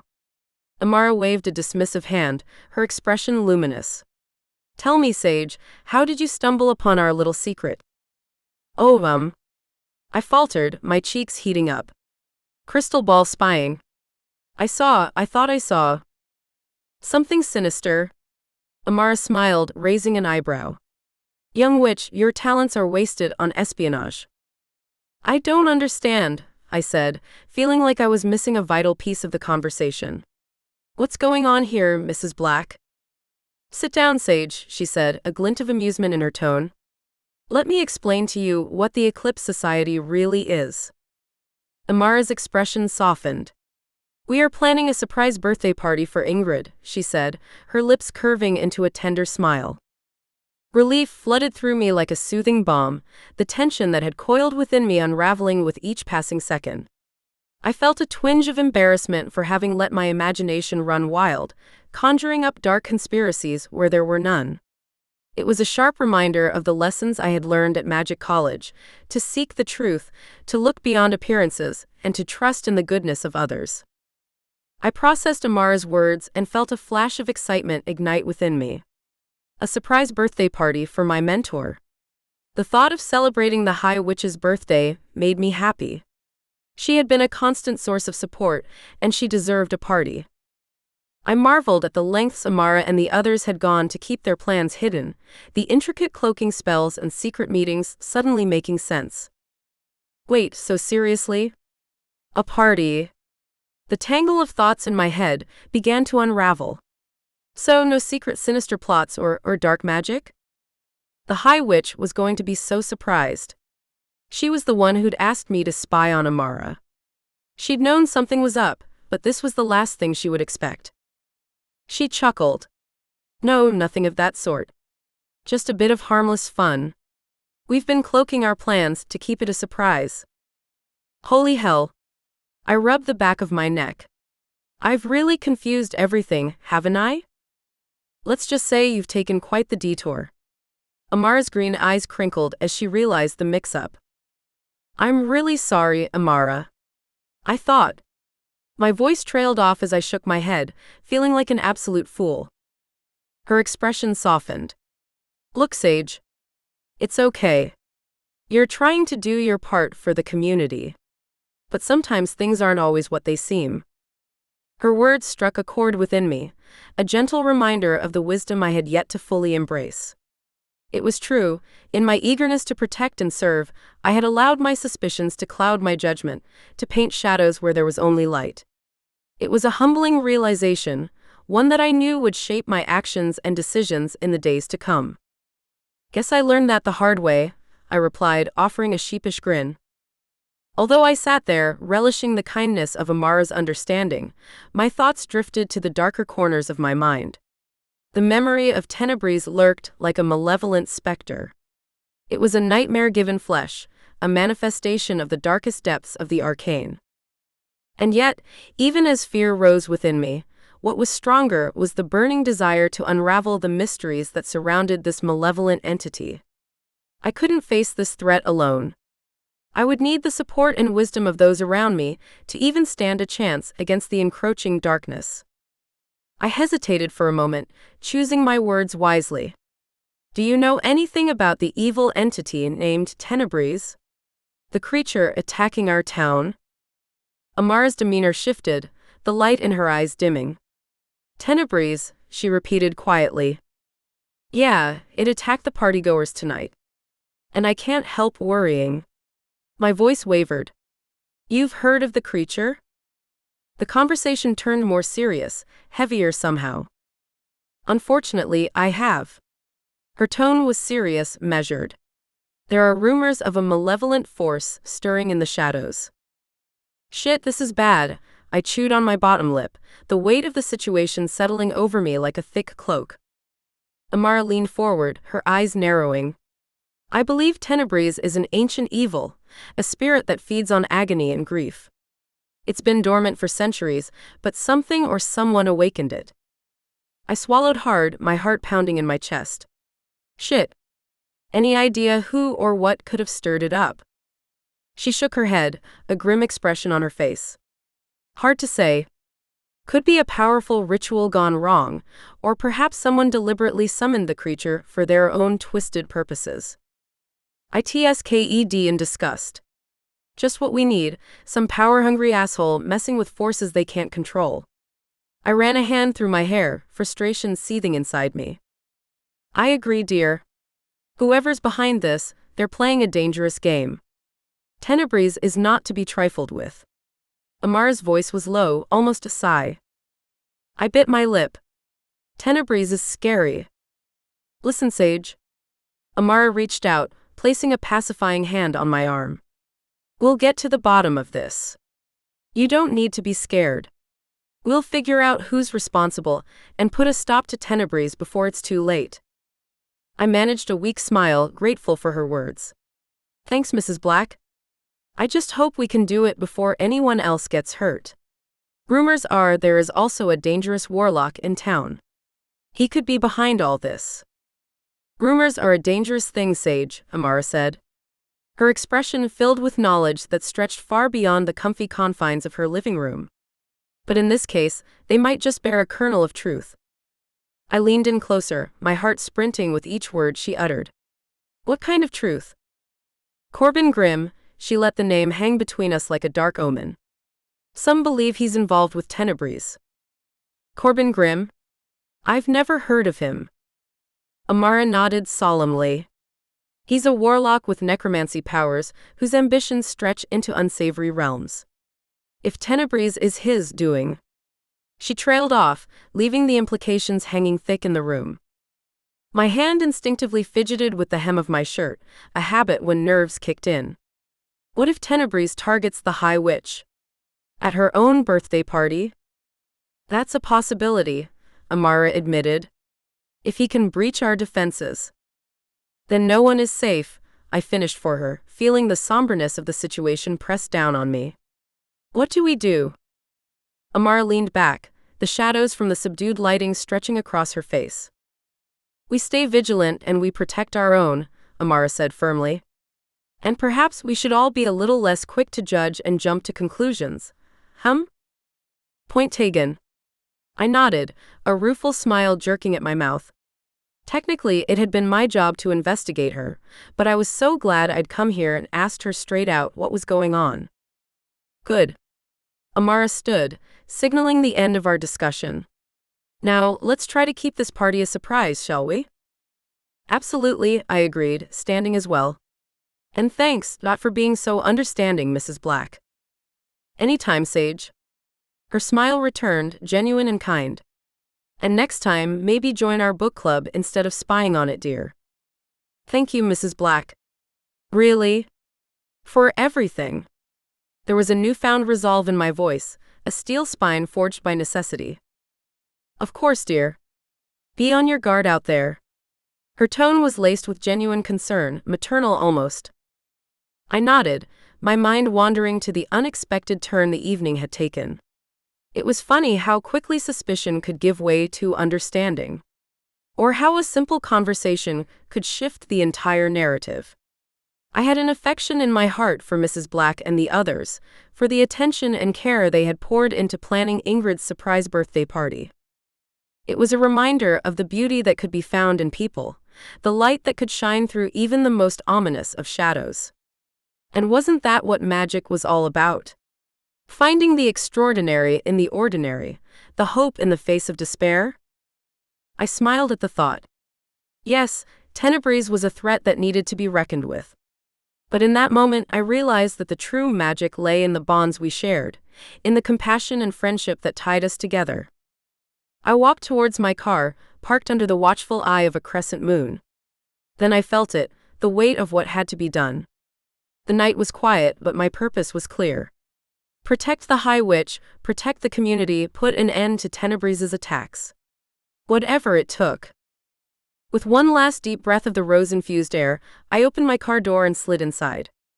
It was time to get to work, but I would need help from my friends. Chapter 7. I clacked my fingernails against the aged wood of my coffee table, the surface scattered with open grimoires and half-melted candles. Brad and Evie slumped side by side on my couch, their faces drawn in concentration. We were a trio united by a purpose. I was staring into a crystal ball that hummed with latent energy. We've got to be cunning, make the creature think it's winning until the very last second. Brad nodded, his blue eyes sharp beneath furrowed brows. And timing is crucial. We can't let it near the High Witch's celebration. That'd be, well, catastrophic. It certainly would be. Not just for my future job prospects, but for our whole town. Evie's hazel stare flicked from me to Brad. She leaned forward, her elbows on her knees. That's the understatement of the century. Let's weave an illusion over the trap to disguise it, and we need something irresistible to lure that shadowy fiend. A tingling of anticipation spiraled in my stomach. Something that creature couldn't resist. That would be me. Yeah, and everything will need to be perfect. No room for error on this one. My voice was steady, but inside my pulse sped up and doubt crept in. Did we really have a chance against such dark ancient magic? I like to think so, but were we deluding ourselves here? Evie, said Brad, turning to her with a set to his jaw, you're on diversions. Sage, you and your spellcraft are the linchpin. And I'll. He paused, his gaze meeting mine. I'll take care of the containment, since that is my specialty magic. Got it, I nodded and went back to my task. Hours later, the smell of ancient parchment filled the air as Evie and I hunched over even more dusty tomes, our fingers tracing lines of forgotten languages. These books hadn't been opened in years, but I was grateful we had access to them now. Here, said Evie, pointing to a passage in front of her and moving the book closer so I could see. This incantation is unbreakable, if combined with Dragon's Bane and Phoenix Feather. Rare ingredients for a rare spell, I said, feeling the rush of 7th-level magic surge at the prospect. But we don't have time to locate those items. And I wouldn't even know who to ask.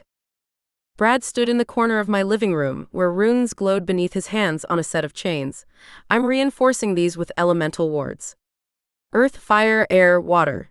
Tenebris won't be able to break free once he's stuck, at least I hope not. I glanced over, my gaze roaming over Brad's strong arms and body as I watched his masterful work, the creation of a trap more complicated than any he'd ever devised. The intricacy of the elemental wards was a testament to his skill and dedication, a reminder of the incredible talents possessed by those I called my friends. But even as I marveled at his handiwork, worry roiled in the pit of my stomach. Our plan was bold, daring even, but it was also fraught with danger. Tenebris was no ordinary foe, no mere creature of darkness to be easily vanquished. It was a manifestation of pure malevolence, a being that fed on despair and reveled in the suffering of others. The thought of facing such an entity, of willingly placing myself in its path, well, it only strengthened my resolve to kill it. Beneath my fear, though, was also a glimmer of hope, a burning desire to put an end to Tenebris once and for all. I'd made the decision to act as bait, of course. It was the only way to draw Tenebris into our painstakingly crafted trap. It was a role that filled me with equal parts fear and resolve. Evie, can you whip up one of your illusions? Something to keep Tenebris distracted. I asked, trying to sound more confident than I felt. Of course, she replied with a smirk. I'm thinking a spectral parade, phantoms, wraiths, the whole eerie ensemble. Make it convincing, I urged, picturing the ghastly figures that Evie could conjure, her talent for illusions almost as renowned as my own for spellcrafting. She nodded, her fingers weaving through the air as she began the incantation. Wisps of silver light materialized, coalescing into shapes both graceful and grotesque. A spectral procession formed before us, hauntingly beautiful and unsettlingly real. As I considered my decision to act as bait, a cold, prickling sensation crept along my skin, raising goosebumps in its wake. My heart thrummed against my ribcage, a frantic, erratic beat. Proof of the turbulent emotions churning within me. I could feel the tremors starting in my fingers, a subtle quivering that gradually spread through my hands and up my arms. It was as if my body was physically revolting against the idea of confronting Tenebris again. I'd barely made it out alive the first time. Every fiber of my being was screaming out in primal fear and self-preservation. But even as the icy tendrils of dread twisted around my heart, I refused to let them take root. I clenched my fists, willing the trembling to subside, and focused on my breathing. In and out, each breath a silent mantra. Damn Evie, even knowing it's fake. My voice trailed off as a cold sensation tingled at the base of my neck, a reaction not just to the illusionary magic, but to the gravity of what we were about to do. Will it work? Brad asked, his voice steady but his brow furrowed with worry. It has to, I said, catching his eye. Beads of sweat gathered at my temples, a clammy sheen that spoke of the intense inner struggle raging beneath the surface. Then let's get ready, Evie said. Once we stepped out of my home and into the chilly air, a brisk wind whipped through my hair. The sky above was a canvas of mottled grays and deep blues, the fading light of dusk emitting long shadows across the ground. Brad and Evie walked beside me as we made our way towards the secluded location we had chosen for our trap. The hike through the woods was somber, the crunch of leaves and twigs beneath our feet, the rustling of the trees, their branches swaying in the breeze. The air held the aroma of damp earth and decaying foliage, a musky perfume that teased my nostrils with each breath. Brad, Evie, and I walked deeper into the forest, the canopy above us growing denser, the interwoven branches filtering the remaining daylight into a soft glow. The occasional skittering of small animals made me jump. A squirrel darting up a tree trunk, a bird fluttering from branch to branch. They all added to the heightened awareness that stoked up my fear. Every fiber of my being seemed to vibrate with a barely contained energy. It was as if my body was attuning itself to the magic that would soon be unleashed, preparing for the battle ahead. I turned to Brad and Evie with a smile. You know, if this whole battling evil thing doesn't work out, we could always start a band. What do you think? Brad chuckled, shaking his head. Sage, only you could find humor in a situation like this. My grin widened. Hey, laughter is the best medicine. And if we can't find laughter in the little things, what's the point? Evie skipped ahead. I called dibs on lead vocals. I couldn't laugh, even though I wanted to. So I just grinned and followed my friend deeper into the forest. Once we reached the clearing and began setting up the trap, I took a moment to place a hand on each of their shoulders. I know I don't say it enough, but I'm so grateful for you both. Your friendship means the world to me, and I couldn't imagine facing this without you by my side. Brad, his expression dark with emotion, pulled me into a tight hug. I'll always be here for you, Sage. Always. Evie joined the embrace. We've got this, and we've got each other. We separated, and I took a deep breath, my heart enlarging with love and gratitude. All right, let's do this. For the High Witch, and for our community. We set to work with focused intensity. Brad and Evie moved with practiced efficiency, conscientiously laying out the components of the trap, the enchanted chains, the intricate runes, the sacred herbs and crystals. Each element was placed with meticulous precision, forming a complex web of power that would, if all went according to plan, ensnare Tenebris and bind the creature within the trap's confines. While I watched my friends work, a speck of doubt flared within me, a nagging that questioned whether I was truly ready for what was to come.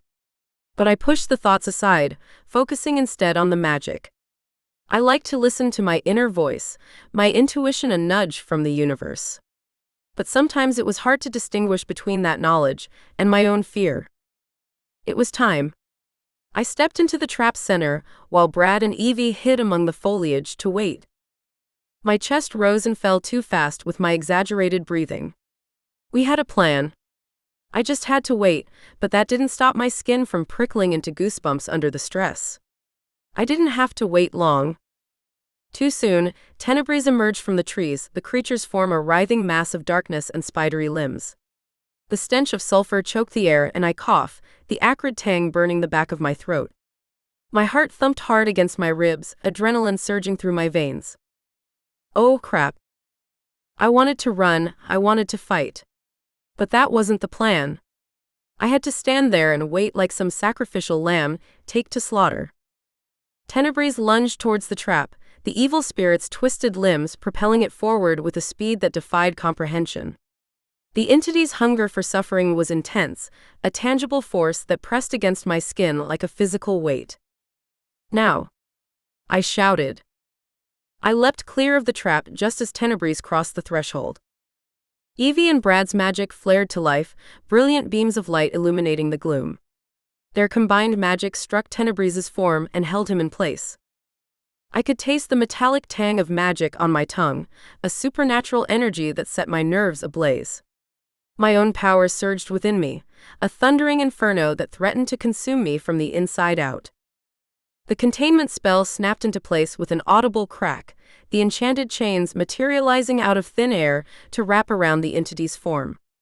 Tenebris screeched, a sound that tore at my eardrums and sent icy daggers of pain lancing through my skull. The spirit thrashed against its bonds, his rage a tangible force that buffeted against my skin like a physical blow. But the trap held fast, the chains glowing with an otherworldly illumination as they strained against the entity's fury. I could feel the magic pulsing through the air, a pulsing vibration that resonated in my bones. "Sage now!" Brad yelled, his face contorted with the effort of maintaining his part of the spell. I nodded, steeling myself. Drawing in a deep breath, I began to chant the words of the binding incantation, my voice ringing out with the authority of the arcane. Each syllable was a struggle, a battle against the overwhelming power that threatened to consume me. I could feel the magic surging through my veins, a searing heat that burned away all traces of doubt and fear. Brad and Evie added their own power to the mix, their magic intertwining with mine in a brilliant surge of supernatural energy. The air around us buzzed with electricity, the hair on my arms standing on end as the spell reached a crescendo. I poured every ounce of my will into the incantation, my voice rising to a fevered pitch as the final words left my lips. The world around me seemed to fade away, narrowing down to the single point that was Tenebris. The moment the final word left my lips, a deafening explosion of energy rocked the forest. The ground shook beneath our feet as Tenebris's form compressed and contorted, writhing in agony. "Damn," I whispered, my focus locked on the creature as it finally succumbed to the binding spell. "We did it." Tenebris was destroyed, its dark essence evaporating into the air like a sinister vapor. I could feel the relief crashing over me. "We really did it." Evie jumped up and down, clapping like a child. "Damn straight we did," Brad said, grinning hard. The three of us collapsed onto the forest floor, our bodies drained from the effort we had expended. My heart swelled with triumph, knowing that we had succeeded in ending Tenebris forever. "Thank you," I said, puffing now. "I couldn't have done any of that without you." "I love you, Sage," Evie replied, reaching out to squeeze my hand. "You're like my sister." Brad nodded, a tired but genuine smile on his face. As we sat there, recovering from the battle, I knew that nothing could ever break the bonds of friendship I had with these two. I was truly blessed. Chapter 8. The sun had dipped low in the sky, casting an amber hue over Evie's house. The air was thick with the fragrance of roses, their perfume weaving through the trees that stood like ancient guardians around the home. The mystical symbols etched on the door and windows lent the place an otherworldly charm. I stood and stared, taking it all in. "Wow, Evie, your mom really went all out." Brad led the way towards the house, his broad shoulders cutting a sharp silhouette against the soft glow of twilight. He'd swapped his usual casual attire for a dark blue suit that complemented his spiky brown hair and blue eyes. The jacket hugged his well-built frame, making him look even more dashing than usual, if that was possible. "Only the best for the High Witch," Evie said, her expression gleaming with excitement. Her shoulder-length hair framed her face in soft waves, and her fitted emerald gown had subtle accents of gold that caught the light as she moved. She looked beautiful, but Brad, he looked amazing. "Brad, you clean up pretty good," I said, nudging him with my elbow and trying to play it as casually as possible. "Thanks, Sage." He winked and grinned. "Not looking too shabby yourself." I smoothed down my own dress, a midnight blue fabric with silver filigree along the hem. It was trendy but had a classic feel, much like my taste in decor. And it made my long dark hair with blue highlights really stand out. The door swung open before we could knock, revealing Evie's mom in a sleek, tailored black dress that underscored her no-nonsense demeanor. She arched an eyebrow at us. "Sorry we're late, Mrs. Black," I said quickly, grabbing hold of Evie's arm. "We ran into a bit of trouble on the way here." "Magical mishaps?" she asked dryly. I tried not to laugh.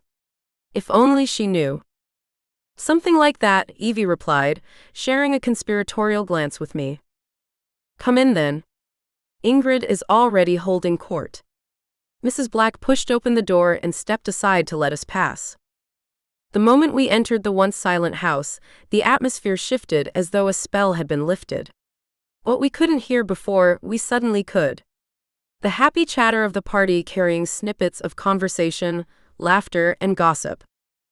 The High Witch, Ingrid Nightspire, stood in the heart of the room, commanding everyone's attention without uttering a word. She was an ethereal figure, her long silver hair rippling in soft waves down her back.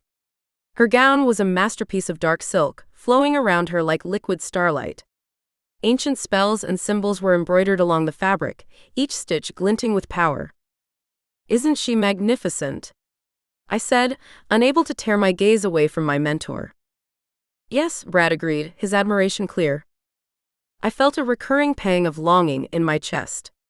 Ingrid was everything I aspired to be, powerful, confident, and revered. But as I watched her, I wondered if I'd ever truly fit into this world of high magic and higher stakes.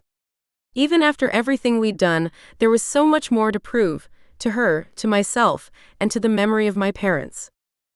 "Let's go say hello," Evie suggested, breaking my reverie. "Right behind you," I said. We wove around the covens of witches and warlocks, their robes a spectrum of sunset hues.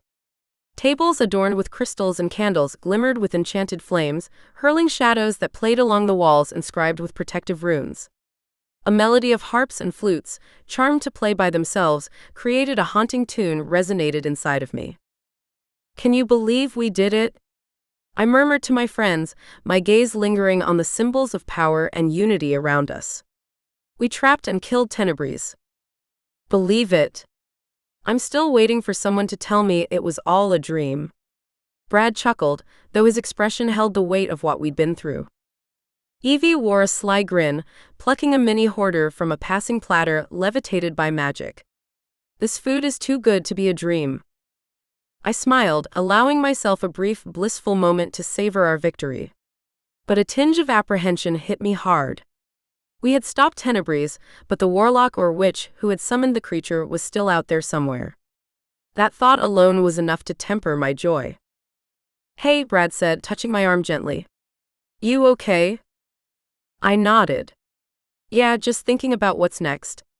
We stopped Tenebris, but whoever is the mastermind behind this magical uprising is still a mystery," Evie finished for me, her smile sharp. "But tonight we celebrate. Tomorrow we worry." "You're right. We should celebrate," I agreed, forcing the worry away. "Tonight's for Ingrid and for us. We did something amazing tonight.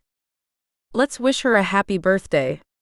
Brad led the way to the High Witch herself. "Happy birthday, Ingrid," I said, brightly, then sidled up next to her with a conspirator whisper. "I guess Mrs. Black wasn't up to anything sinister. Unless you consider her planning this surprise party in your honor." "Thank you for all your hard work, Sage," Ingrid replied, her violet stare meeting mine with an intensity that made me feel scrutinized. "And not in a great way. Enjoy the party." She moved on and we focused on the fun. Laughter and music weaving a spell of their own. But the enjoyment of the celebration did little to stave off the chill that came with not knowing who'd conjured the dark entity. Corbin Grimm, could he be the necromancer that was controlling the evil spirit? I overheard a member of the Eclipse Society saying, not far from where I stood. I edged closer, straining to hear what they were saying. The woman's companion, a tall, severe-looking witch with a tight bun, shook her head. "Grimm's a slippery bastard. If he's involved, we're in deep shit." "But why would he want to control that monstrous thing?" the first woman asked, her voice trembling. "Power, why else? He's always been hungry for it. Probably thinks he can use the creature to stage some sort of coup." I felt a chill shudder through me. Corbin Grimm. The name sounded familiar. Mrs. Black had mentioned him once. Her tone had been laced with suspicion, painting him as a potential mastermind behind the magical uprising. "We need to tell the High Witch," the first woman insisted. "She has to know." "And risk her wrath? No way in Hades. We keep this to ourselves until we have proof. Solid proof." Their voices faded as they moved away. Risk her wrath? Was the High Witch so exacting? I had no idea who Corbin Grimm was, but I had to find out. Could he be here tonight? I looked about. How could I find him in this crowded party? Each face I studied brought a gleam of hope, followed swiftly by doubt. None carried the mark of a known necromancer, or at least what I imagined one would bear. I made my way through the crowd, and my gaze fell on a small group gathered around the High Witch. Warily, I edged closer, catching snippets of their conversation about the latest magical theories. No one seemed particularly sinister, but then again, the best deceivers never did. Just as I was about to turn away, a man approached the group. His confidence unmistakable, as he greeted the High Witch with a casual familiarity that spoke of deep connections. His appearance was unremarkable, yet there was an intensity in his gaze that seemed to pull the shadows closer around him. I lingered nearby, pretending to adjust the decoration on a nearby table, while tuning in to their exchange. "You're as punctual as ever, Corbin," the High Witch remarked with a shrewd smile. My heart galloped. Corbin. This had to be him, Corbin Grimm. I stole a glance at his hands, half expecting to see them shimmer with dark magic, but they were normal, betraying nothing of his alleged necromantic skills. He laughed, a sound that seemed too cheerful for someone reputed to be so evil. "I try, Ingrid. But tonight, I'm more interested in discussing your thoughts on the new elemental alignments proposed last meeting." Elemental alignments? It seemed like a normal enough topic for a gathering of witches and warlocks. Yet there was an edge to his voice. A subtle hint of menace lurking beneath the surface. Was this a cover for his true intentions? I had to speak to him. And if I didn't go up to him now, I might never get the chance again. I wasn't sure where I got the guts to do it, but I began to panic about missing my chance. So I jumped into the unknown with both feet. I took a deep breath, and bolstered by my earlier success, I walked up to Corbin Grimm.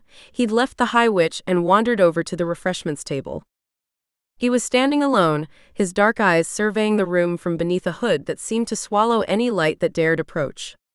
He was dressed in a suit that screamed Gothic elegance, the silver embroidery catching the candlelight with an almost mocking gleam. "Excuse me, Mr. Grimm," I said, extending a hand that he regarded but didn't take. "I'm Sage Holland." Grimm's gaze shifted to me, sharp and assessing. "Hello there," he replied, his voice smooth as silk. "What can I do for you, Miss Holland?" Caught in Grimm's scrutinizing look, my mind raced. My heart thudded. The silence awkwardly lingered, and every second stretched longer, as I wondered if I had just exposed myself to a major threat. "Did you summon Tenebris?" I asked bluntly, unable to skirt around the question that burned inside me. Corbin's lips curled into a tight smile. "Summon?" Such a harsh word. I prefer to think of it as negotiating. "Negotiating?" I repeated, incredulous. "With a creature that could have torn our world apart." He leaned closer, and I fought the urge to step back. "Many things in this world are misunderstood, young witch." "Tenebris is dead," I said firmly, trying to gauge his reaction. Grimm's face momentarily darkened, a brief flare of anger or perhaps frustration flashing in his expression.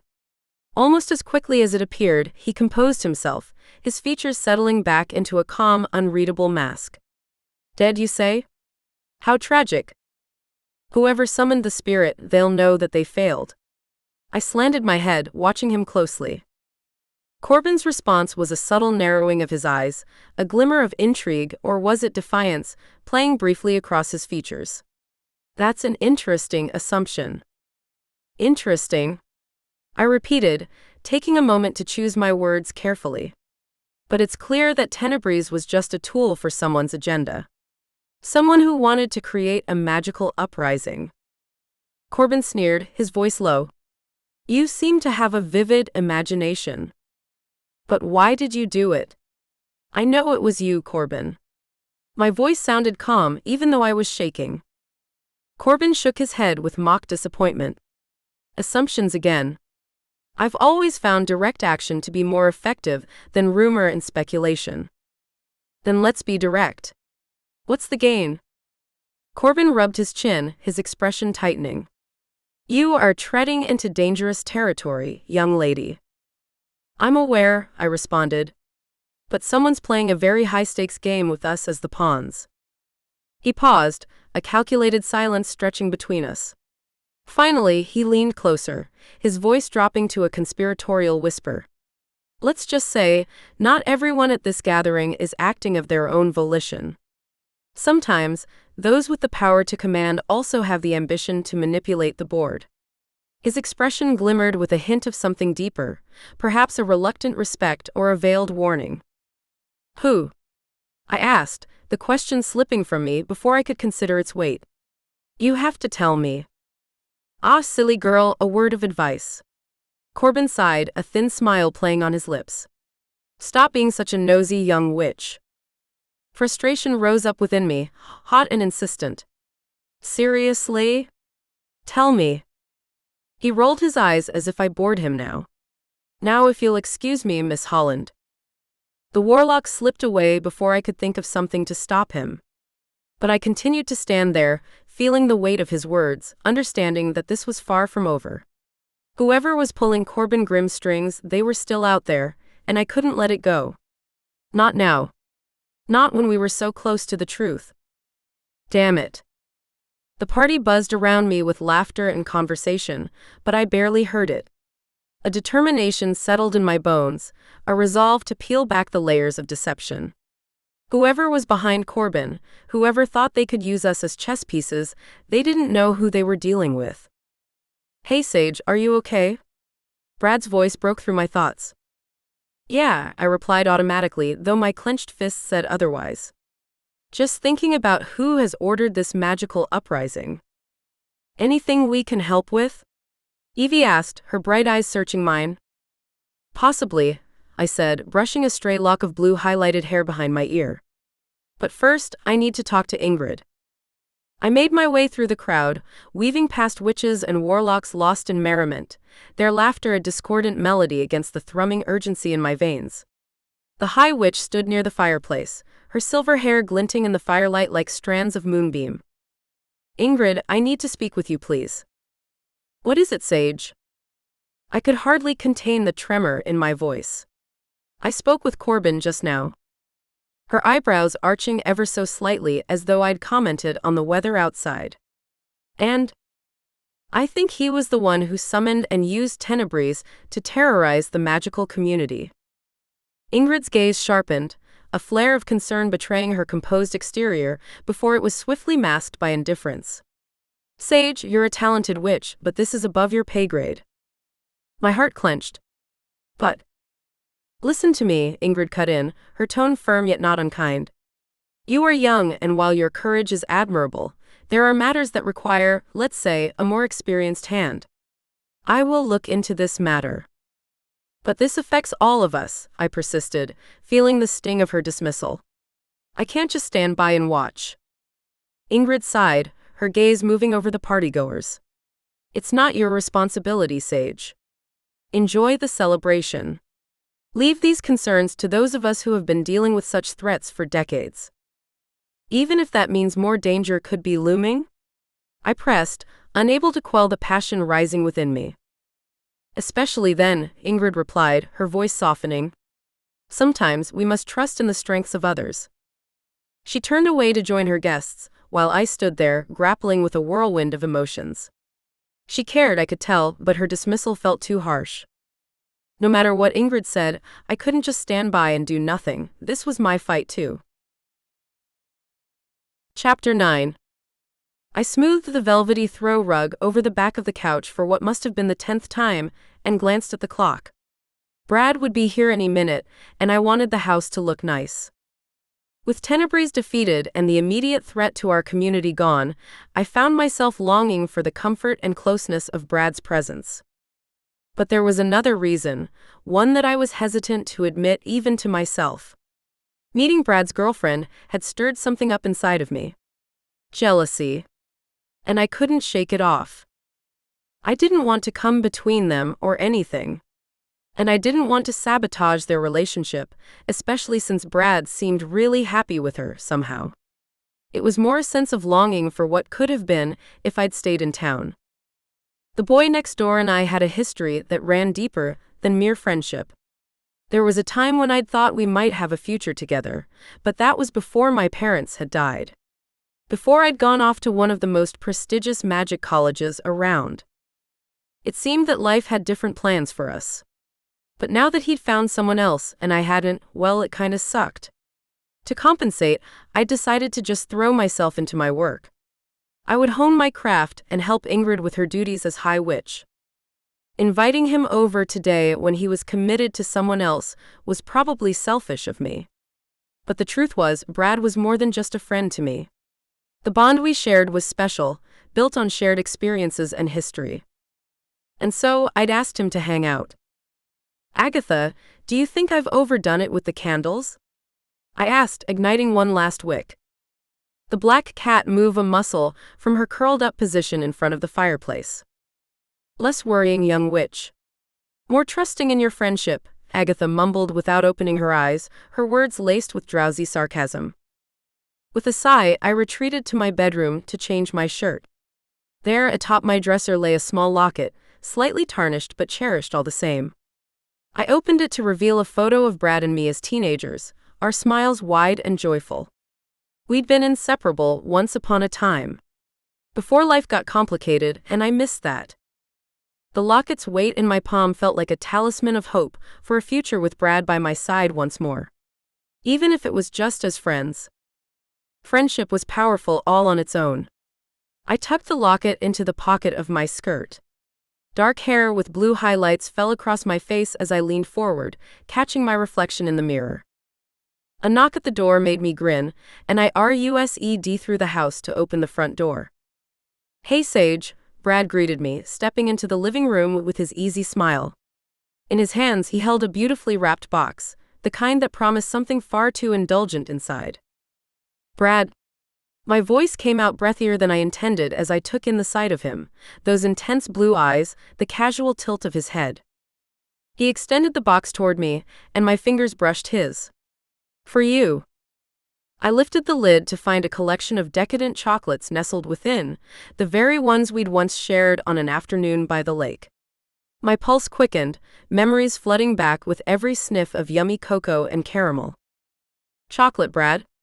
You do know the way to a witch's heart," I teased, the corners of my lips quirking up. "Only the best for you, Sage," he said, his voice low and tender. "Thank you. It's very sweet. Why bring me such a thoughtful gift?" I wondered if it was simply friendly affection, or perhaps, did he feel the way I did? "Come sit down." I gestured toward the couch, the soft cushions promising a comfort I hoped would ease the fluttering in my stomach. "We've hardly had a chance to catch up. What with everything that's gone on since I got back." "I know." Brad took a seat on the couch, and I sat beside him, close enough to feel his body heat radiating. And our thighs nearly touched. Brad's gaze roamed around the living room, taking in the artfully arranged furniture and flickering candles. "Damn, Sage. Your place always has this magical touch." A pleased grin quirked my lips. I tucked some stray strands of hair behind my stray ear, hyper-aware of his stare on me. "Thanks. Guess it comes with the territory of being an interior design witch." "Nah, it's all you. You've got a gift." Brad's deep voice sent a delicious tingle down my spine. Once our gazes locked, electricity sizzled between us. My breath caught in my throat, but I pushed on to keep talking. "Well, if you ever need a magical makeover at your place, you know who to call." I nudged him with my elbow playfully. "I could even throw in a special discount for my favorite next-door neighbor." Brad chuckled. "I like the sound of that. Though I'm not sure my mom would appreciate me hiring another witch to redecorate her former home." "Oh, I'm sure she'd love it." I dismissed easily. Brad's mom had always liked me as far as I could tell. Who wouldn't want a touch of enchantment in their decor? True, but I think the real enchantment is sitting right next to me.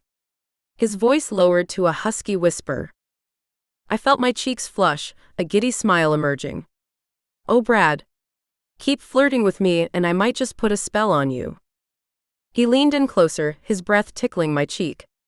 "I wouldn't mind being under your spell, Sage." My heart leapt as his tones changed to pure flirting. I knew we were treading on thin ice here, breaking the boundaries of our current friendship. But in that moment, I couldn't bring myself to care. Well, in that case, maybe I should show you some of my more enchanting designs sometime. Brad's mouth opened, then he chuckled. Sage, are you trying to seduce me with interior design? I threw my head back and laughed. Maybe I am. Is it working? He grinned, shaking his head and looking away for the first time. You're impossible, you know that? But I have to admit, it's part of your cuteness factor. I swallowed hard. In all serious, how are things with Sarah? Brad stilled, a shadow passing over his handsome face. Actually, we broke up. A few days ago. Shit, I'm sorry. The words felt hollow even as I said them. I wasn't sorry, not at all. My pulse kicked up a notch as I realized that the breakup meant he was available. Don't be. He shrugged, but I caught the slight tremble in his hands before he laced his fingers together. It's for the best. I nodded slowly, fighting the shameful thrill that shot through me at this news. A shameful part of me wanted to believe that he ended things because of me.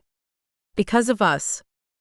I bit my lip, my body hyper-aware of every breath he took, every flex of his muscles beneath that tight shirt. Hell, I needed to get a grip. This was Brad. I'd just got him back in my life. I couldn't risk ruining everything just because my foolish heart raced every time he walked into a room. Sage. His low murmur snapped me out of my spiraling thoughts. You okay? Yeah. Yeah, I'm good. I forced a smile, but I could tell he saw right through it. He always could. Brad shifted closer, his knee bumping mine and sending fire shooting up my leg. Hey. It's okay. You can talk to me. I met his soft blue gaze, and the genuine concern I saw there made my heart clench. I couldn't have him the way I craved maybe, but having Brad in my life in any capacity was a gift. One I wouldn't throw away. I'm fine really. Just processing. I laid my hand over his, marveling at the perfect way our fingers intertwined. I'm here for you, Brad. Always. You know that, right? His expression softened and he squeezed my hand. I know. Me too, Sage. Me too. And there it was again. That bone-deep connection that kept drawing us back together. Dangerous and exhilarating, and so very right. One day, possibly I'd find the courage to tell him how I really felt. To risk it all for a chance at something real. But for now, this was enough. More than enough. I patted his thigh. If you need to talk about it. Thanks, Sage. He offered me a grateful smile. But no. I don't want to talk about Sarah. It's over. Plain and simple. For good. I hesitated, the words lodged in my throat like a spell gone awry. I needed a friend today, someone I could talk to and trust. Opening up to Brad about my innermost fears was akin to casting a circle, vulnerable, yet necessary for any true magic to happen. My weighty thoughts were pressing down on me like a physical force. I realized that I couldn't keep these fears bottled up any longer. Brad was one of my closest friends. The loss of my parents had left a gaping hole in my heart, a void that no amount of magic or success could truly fill. I had thrown myself into my work, stopping Tenebris, and stepping into my role as Ingrid's assistant. Desperately trying to prove myself worthy of my parents' memory, to make them proud even in death. But it had been a lot. Returning home after all these years wasn't easy. So, with a trembling breath and a heart laid bare, I decided to let the walls come down, to reveal the broken pieces of myself that I had kept hidden for so long. Brad, I said, leaning back. I'm scared. Of what? He asked, tell me. I bit my lip, already struggling with hot tears. Of being alone and failing as a witch. But mostly, a shudder ran through me. I'm terrified that one day all the spells and charms won't be enough to hide how broken I feel, since my parents died. He turned towards me and leaned in, his forehead pressing lightly against mine, his breath's minty scent on my lips. Sage, we're all a little broken. It's what makes us, us. He pulled back and used his thumb to brush away an errant tear that had escaped down my cheek. And you? You're the most incredible person I've ever met, witch or not. Brad, I breathed, heart fluttering madly, you don't have to say things like that. Of course I do, he said, his eyes searching mine. You need to hear the truth. Your past isn't what defines you, Sage. It's your heart. Sometimes, I think my heart is the most fractured part of me.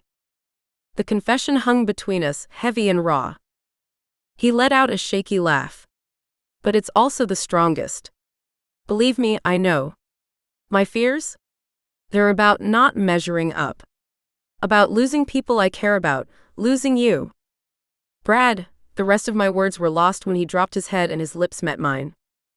His hands cradled my face, thumbs caressing my cheeks as if I were something precious, something to be cherished. The whiff of the scented candles converged with the taste of him, a flavor more intoxicating than any elixir. I froze for a moment, gasping against his lips, then gave up fighting whatever was holding me back. I kissed him with everything I had, pouring into that single searing contact all the attraction and desire I'd kept bottled up inside. Our breaths mingled and our hearts beat in sync as if they too had been waiting for this moment. For once my mind was silent, no thoughts of spells or consequences. Just the overwhelming sensation of Brad's lips on mine. We existed in a world apart where only we could go, a place where magic wasn't just about power, but about connection. This kiss would be a turning point, a marker etched into the timeline of our relationship. There would be no going back from this, no simple friendship to return to. And as terrifying as that thought was, it was also exhilarating. Brad, I murmured against his lips, Shush, don't talk, please. He whispered, pulling back just enough to rest his forehead against mine again. We have all the time in the world, Sage. For now, let's just be here. Together. Okay. I smiled, my voice steadier than I felt. And for the first time in a long while, I allowed myself to believe that everything just might turn out all right. Chapter 10. My crystal ball was cool and substantial in my hands, its smooth surface reflecting the dim candlelight of my quiet room. I sat cross-legged on the floor, the woven rug beneath me. I centered myself for the scrying ritual. The world outside quieted to a hush, and all that existed was the deep thrum of magic coursing through my veins, connecting me to the divine. I exhaled, my breath fogging briefly over the crystal's clarity. Show me Corbin Grimm. Show me the puppet master pulling his strings. The High Witch told you not to interfere. Agatha said from atop the bookshelf. The High Witch just doesn't want me or my friends to get hurt, I replied. Which was virtuous of her, but not what I needed. My fingertips traced the orb's surface, and it began to glow with an inner light, hues of indigo eddying within its depths. It was like diving into a deep, dark ocean. Then why are you doing this? If she finds out, there will be hell to pay, Agatha said. I tore my gaze away from the spiraling depths of the crystal, fixing Agatha with a determined stare. Because I can't just sit by and watch as Corbin Grimm keeps attacking our town. If there's someone else behind this, someone pulling his strings, I need to know who it is. Agatha's tail flicked back and forth, her eyes narrowing. And what do you plan to do with this information, little witch? Confront them on your own? You're powerful, but you're young. You have your limits. I sighed, running a hand through my hair. I know, Agatha. But I can't just do nothing. If there's a way to stop this, to protect the people I care about, I have to try. The cat leaped down from the bookshelf, landing gracefully on the floor. She padded over to me, her voice taking on a softer tone. I understand your need to help, Sage. It's one of the things I admire most about you. But please be careful. Don't let your desire to do good blind you to the dangers. With a smile, I reached out, scratching Agatha behind the ears. I'll be cautious, I promise. Agatha leaned into my touch, purring softly. I know, young witch. Just remember, you're not alone in this. You have friends who care about you, who would be devastated if anything happened to you. I nodded, feeling a warmth spread through my chest at the thought of my friends, of the unwavering support they had always shown me since I returned. I won't forget that, Agatha. And I won't take any unnecessary risks. But I have to see this through, for the sake of everyone in our town. The cat sighed. Very well. But know that I'll be watching over you, ready to intervene if things get out of hand. I gave Agatha one last scratch before turning my attention back to the crystal ball. I wouldn't have it any other way, my feline friend. Now let's see what mysteries this orb can unveil. I focused my energy on the roiling images in the crystal, Agatha's presence beside me. The visions started as mere flickers, shadows darting just beyond my grasp. A hooded figure here, a glimpse of a twisted smile there, all shrouded in an ethereal mist. I squinted, trying to pierce through the veil that separated me from the answers I so desperately sought. The crystal's energy pulsed against my skin, a silent beat that quickened with my own heart. Something's there, Agatha, I said, my voice tinged with frustration. A ritual, dark and foreboding. There are figures, but their faces are obscured by their own wickedness, no doubt. She licked a paw. Can you see him? Our adversary, Mr. Grimm? Only his silhouette.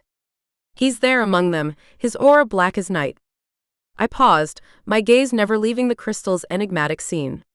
But the one behind it all, the ringleader, remains a shadow within shadows. Patience, sage. Your power grows, but some secrets are well kept. Perhaps they are meant to be unraveled in time, not forced. Agatha was the voice of reason, but that didn't help my frustration. Yeah. I sighed, feeling the burden of our situation grow. Then again, she was probably right. Mysteries such as these didn't just show themselves. I released a slow breath, my focus unwavering as the images continued to play like a silent film only I could see. The crystal's glow ebbed and flowed, throwing ghostly patterns upon the walls. My link to the magical realm intensified, a pressure at the back of my skull that was starting to hurt. Agatha, I see something else. I said. A symbol, repeated throughout the visions.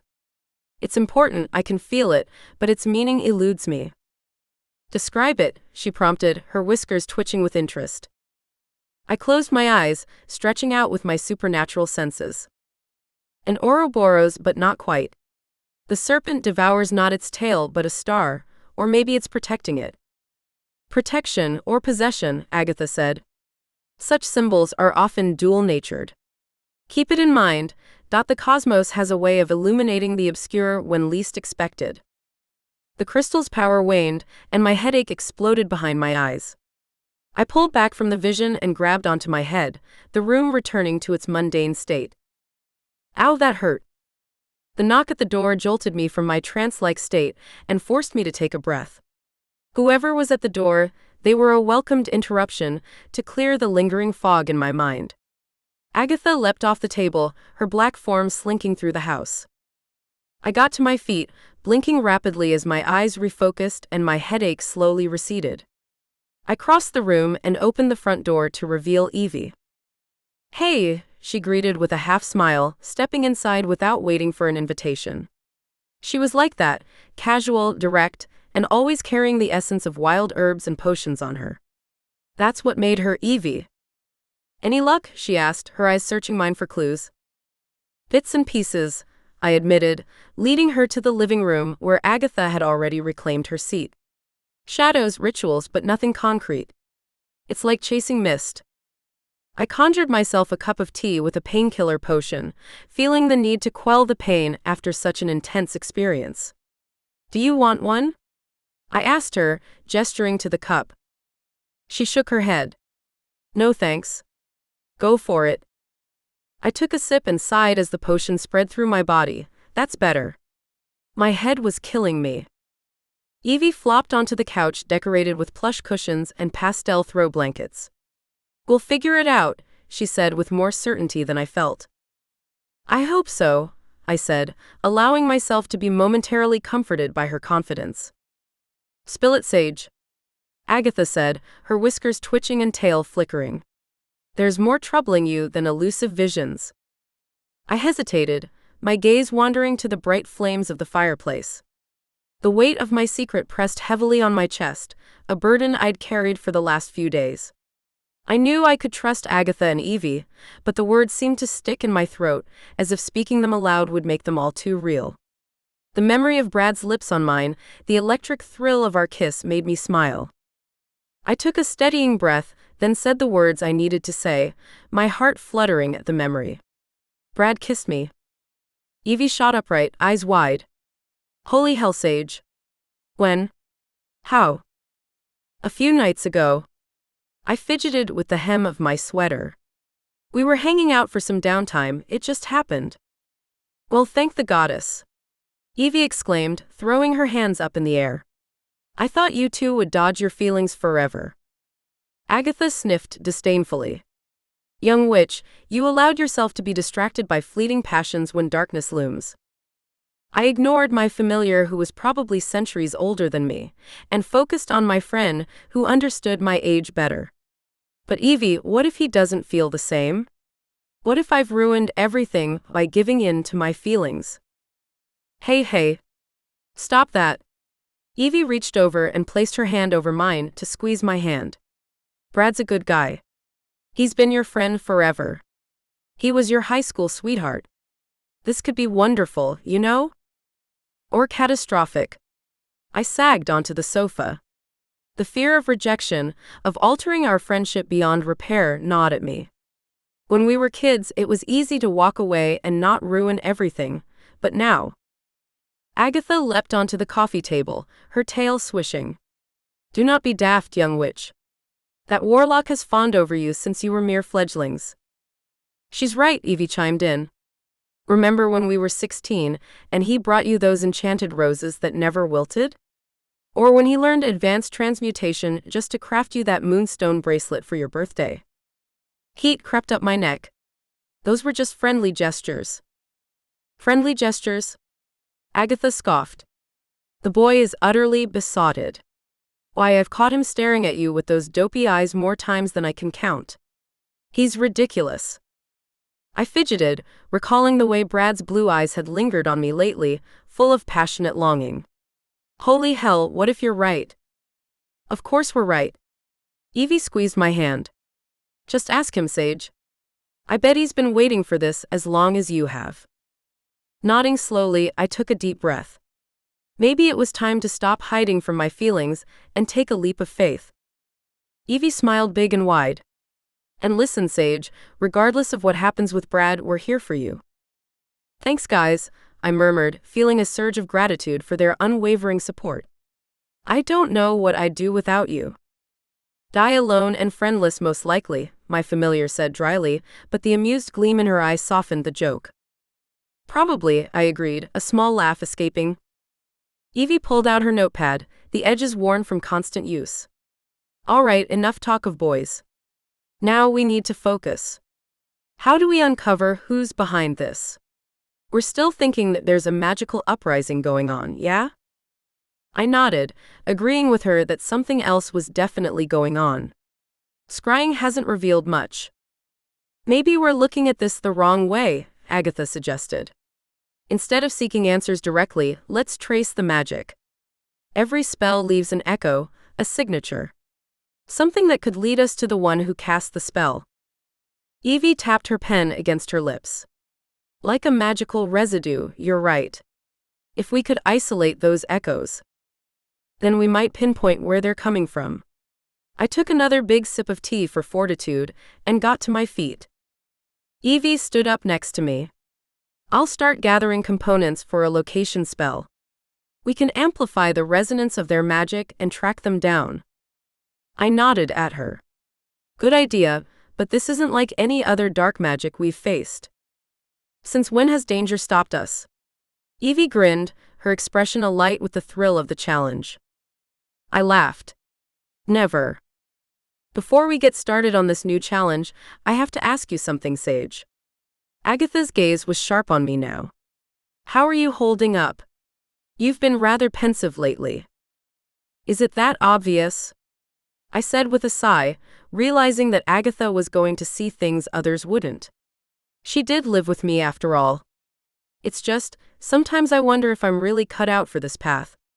The High Witch, Ingrid, she trusts me to assist her, and I keep worrying that I'll mess things up for her. That I'll disappoint everyone. Your powers are extraordinary, Sage. Unlike anyone else's I know. Evie patted my shoulder. You were chosen for this because the High Witch knows you can do it. You've got to have more faith in yourself. I inhaled sharply, feeling a wash of coldness move over me. Does she, though? Or is she just waiting for me to prove myself? Evie scoffed gently. Are you kidding? You've done more for the magical community than most witches twice your age. You've got nothing to prove. You killed an evil creature and confronted a wicked necromancer. Agatha stretched her legs. Validation from others, even the High Witch, is fleeting. What matters is that you fulfill your duty with conviction. I was touched by their faith in me, but it would take me a while to catch up with their level of faith. I won't let fear hold me back. Not when there's so much at stake. Damn straight, Evie agreed, her voice firm. We've got your back, Sage. I pressed my hands together in a prayer-type gesture of worry. I guess I just worry too much. I nodded, appreciating their reassurance. Thanks, you too. I really needed to hear that. I sat back on the couch, relieved to hear the boosting words. Agatha hopped onto my lap and I stroked her soft fur. Don't sell yourself short, young witch. She purred. Your talents are unparalleled. Ingrid recognizes your potential.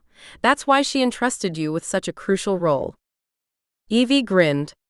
Yeah, and let's not forget how you kicked that necromancer's bony ass back to the underworld. She mimed a few mock punches. That was some serious badassery. I couldn't help but laugh. Okay. I get it. No more self-doubt.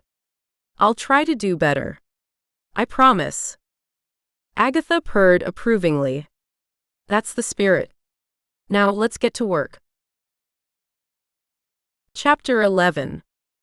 The sun rose high in the bright azure sky, bathing Evernight Meadow in a golden haze that made the wildflowers shimmer like scattered jewels. It was the perfect day. Brad and I sat on a patch of lush grass, our tartan blanket a small island amidst a sea of green. Brad unpacked the basket, revealing an array of treats that smelled of enchantment and would taste delicious.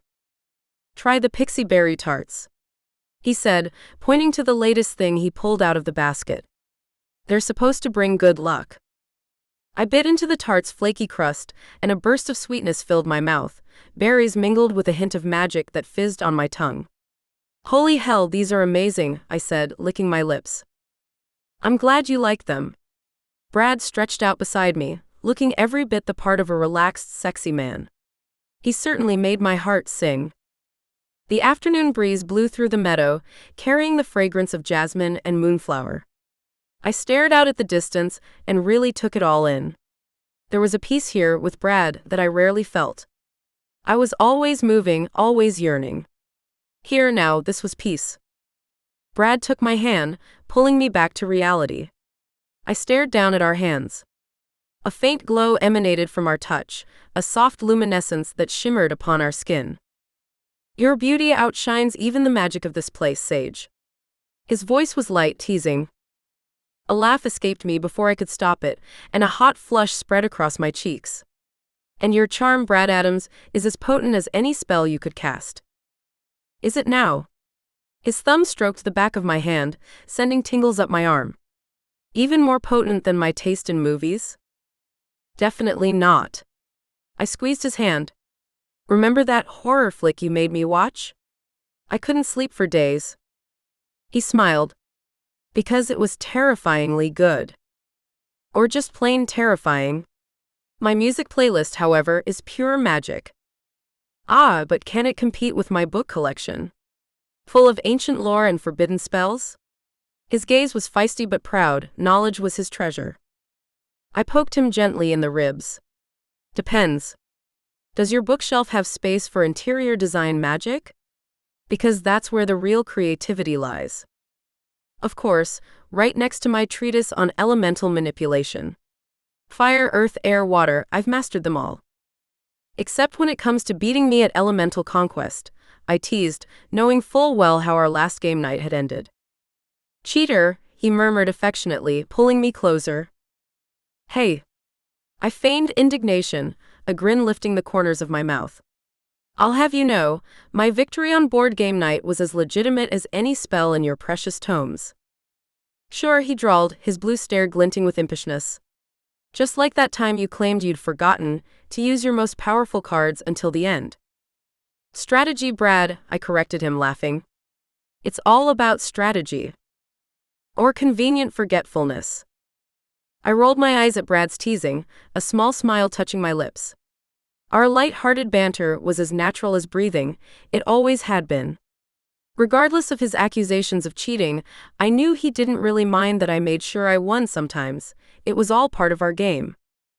Once our laughter subsided, my thoughts drifted to my fledgling business, mystical motifs.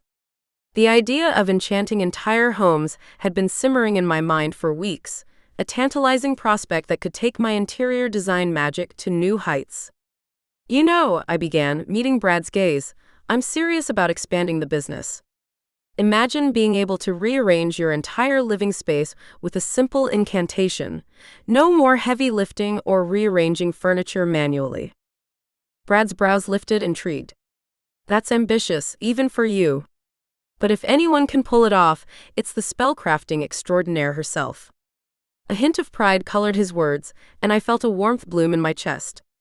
His unwavering belief in my abilities never failed to bolster my confidence. You're right. It's a huge undertaking. I chewed my lip, considering the challenges. But holy hell, the potential is mind-blowing. Can you imagine the convenience? The possibilities for interior design would be limitless. Sounds like 7th-level magic to me, Brad said, admiration lacing his tone once more. You never cease to amaze me, Sage. Your parents would be proud of you, you know. My heart swelled at the mention of my parents. They always encouraged me to think outside the spellbook.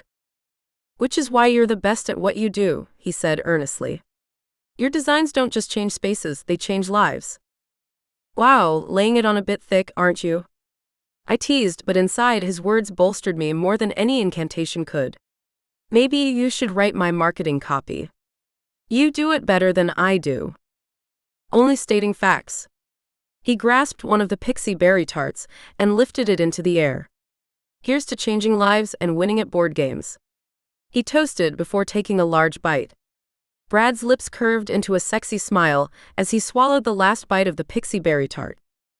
I laughed at Brad's playful antics. You're such a dork, I said, shaking my head in amusement. My gaze lingered on his lips, still glistening from the sweet pixie berry glaze. Hey, don't hate the player, he retorted with a wink, leaning back on his elbow.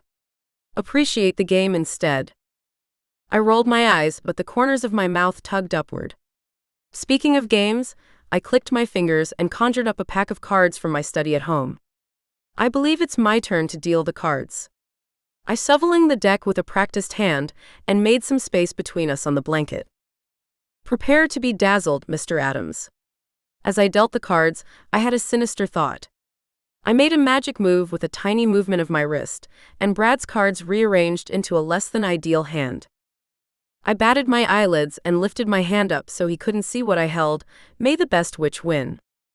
Brad grinned wickedly. You're playing with fire, Holland. He studied his cards, a crease forming between his brows.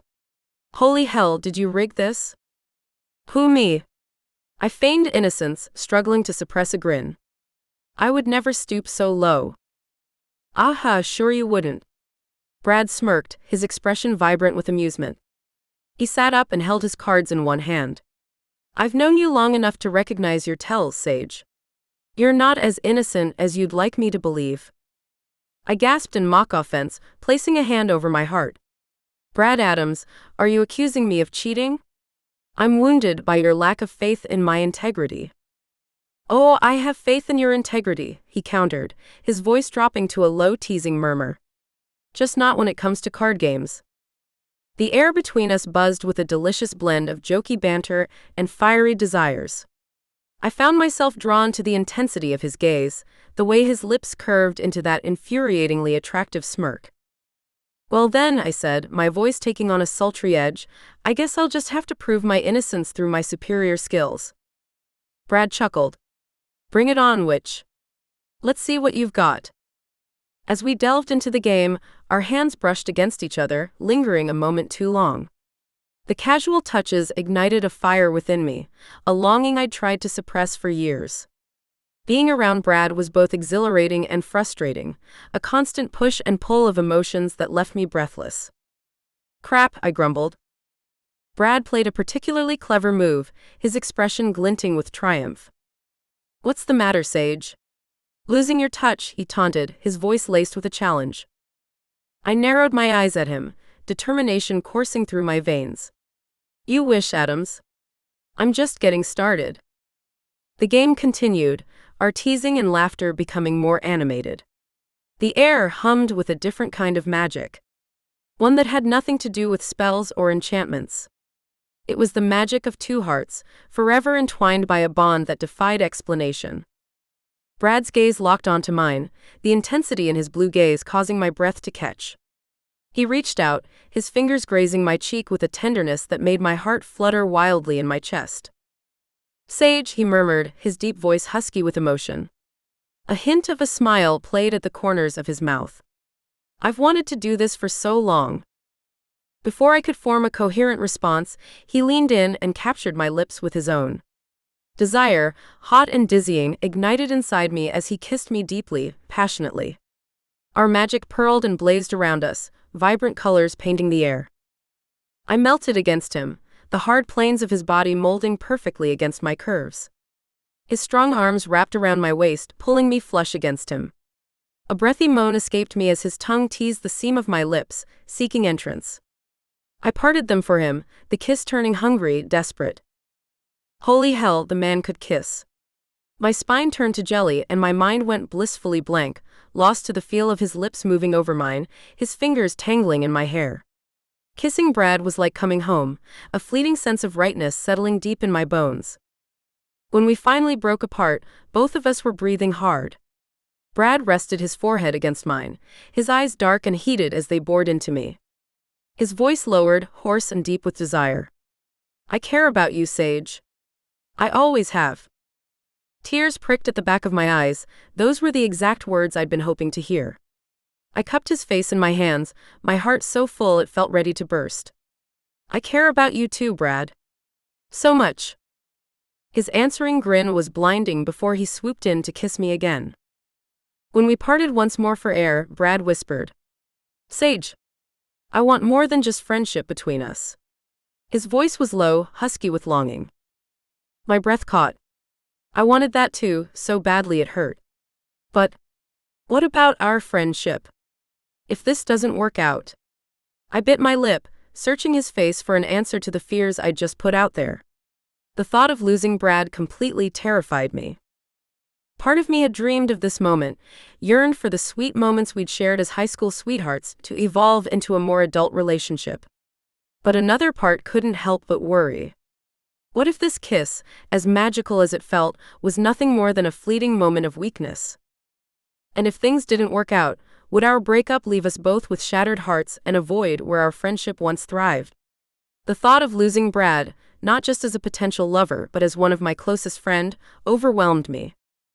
He brushed a strand of hair from my face, tucking it behind my ear. Hey. Nothing could ever ruin what we have. You're my oldest friend, Sage. That's never going to change. I swallowed past the lump in my throat. Promise? Cross my heart. His lips twitched. And hope to fly. A surprised laugh burst out of me. It was an old joke between us, a twist on the usual hope to die that referenced Brad's air elemental powers. I shook my head, fighting a smile. You're such a dork. Takes one to know one, he shot back with a grin. I rolled my eyes. Wow. Real mature. I'll show you mature. His voice dropped an octave as he leaned in, his nose brushing mine.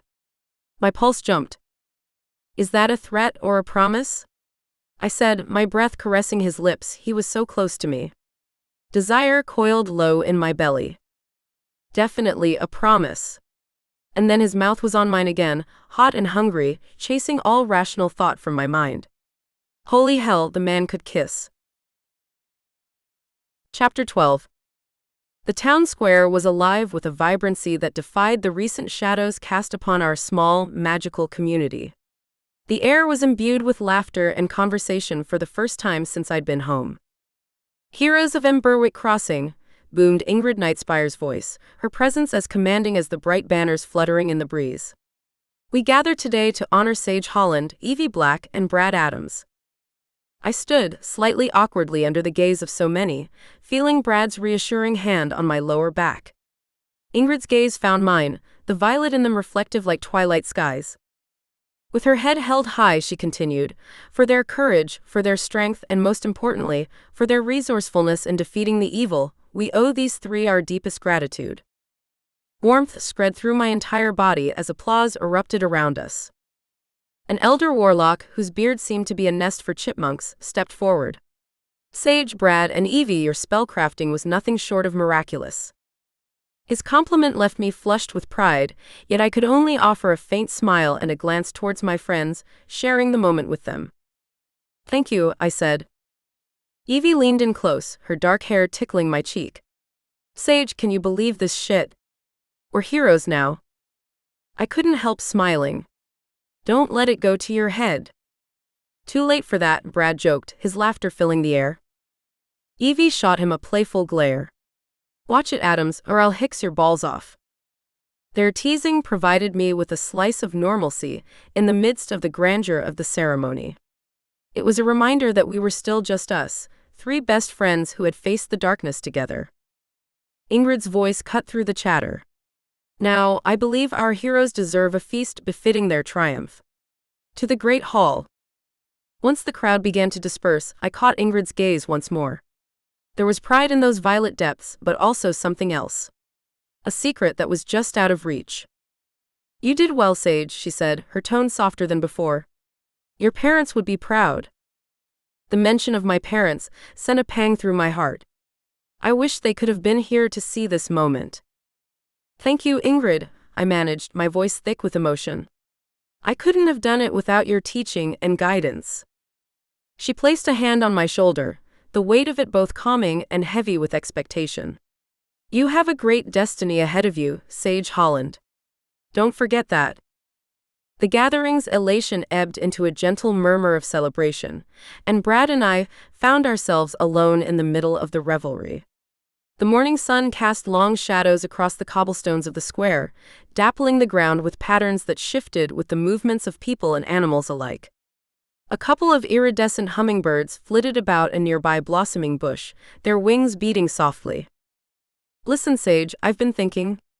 With everything that's happened, it's made me realize how much you mean to me." My heart stuttered in my chest. Holy hell, was this really happening? "Brad, I know we've got a history, and I don't want to mess anything up. But I can't ignore this anymore." He took a step closer, his gaze intense. "What do you say we give this thing between us a shot?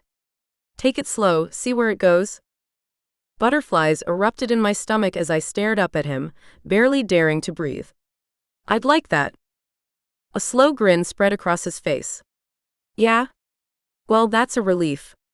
I was worried I'd just made a complete ass of myself." I laughed, shaking my head as relief flooded me.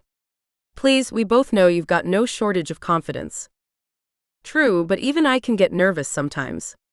He reached out, tucking a strand of my hair behind my ear. "Especially when it comes to you." My skin tingled where his fingers brushed against it. Crap, how was it possible that such a simple touch make me feel like this? "I guess we'll have to see how it goes then. No pressure, right?" "No pressure, okay?" Then he laughed loudly. "But I've got a good feeling about this, Sage. You and me, we've always had something special." I couldn't argue with that. Brad and I, we went way back. He knew me better than anyone, even Ingrid. But this was uncharted territory for us. "Just don't go getting any crazy ideas, okay? We take this one step at a time." "I wouldn't dream of it." He held up his hands in mock surrender. "Scout's honor." I snorted. "You were never a Boy Scout." "Details." He waved a dismissive hand. Point is, I'm in this for the long haul. Whatever pace you want to set, I'm game.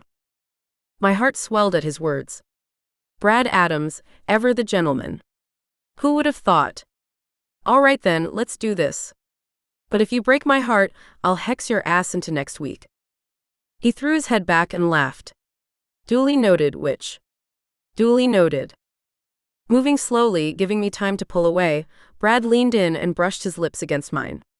In public. For the first time. This kiss was soft, sweet, filled with promise. We drew apart, and I couldn't stop the giddy smile that spread across my face. Come with me, Sage. Ingrid's voice cut through the tenderness of the moment, and I jerked my head around to look at her. Her tone was carrying an undercurrent of urgency that pricked at my senses. The High Witch was standing a few paces away, her hard stare fixed on me with an intensity that made me step away from Brad. Of course, Ingrid, I replied. Brad's eyebrows knitted together, then he nodded in respect to the High Witch, understanding the need for privacy between mentor and mentee. Ingrid led me away from the crowd, her silver hair shimmering like a stream of moonlight. We found a spot beneath the shade of an ancient willow, its leaves concealing us. It was obvious that she wasn't happy, and I wasn't sure why. Tonight was meant to be a celebration. When she didn't speak, I had to ask, "What's wrong?" The lines on Ingrid's face seemed to deepen as she regarded me solemnly. There is a disturbance, Sage. A ripple in the fabric of our mystical dominion, a sign of a darkness that threatens to undo the peace we have worked to secure. My brain screeched to a halt. What? I was trying to make sense of what she was saying. We'd managed to stop Tenebris from wreaking havoc, but it wasn't like we'd come out of it unscathed. And now, hearing about some new bad guy waiting in the wings? It was almost too much to process. Like what? What have you heard, seen? Her gaze drifted toward the sky, as if seeking answers in the sunlight through the leaves. Visions are often an enigma, Sage, fragments of possible futures. But this much is clear, the balance has been disturbed.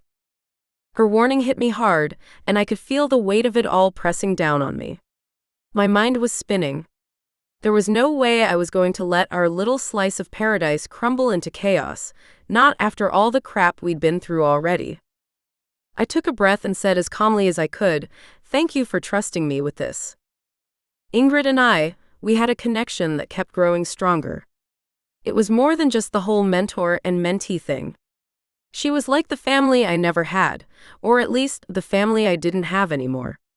Knowing that she believed in me, that she trusted me, that meant the world to me, more than any trophy or prize ever could. Trust is earned, Sage, and you have shown yourself worthy. More than that, you have shown yourself to be essential. Ingrid's hand came to rest on my shoulder, her touch gentle. And remember, you are not alone in this. We stand together, as a coven, as a community. I nodded, swallowing hard against the knot in my throat. I know, Ingrid. It's just, this is a lot. The balance, the visions, all of it. I let out a shaky breath, my fingers curling into fists at my sides. I'd hoped we were done.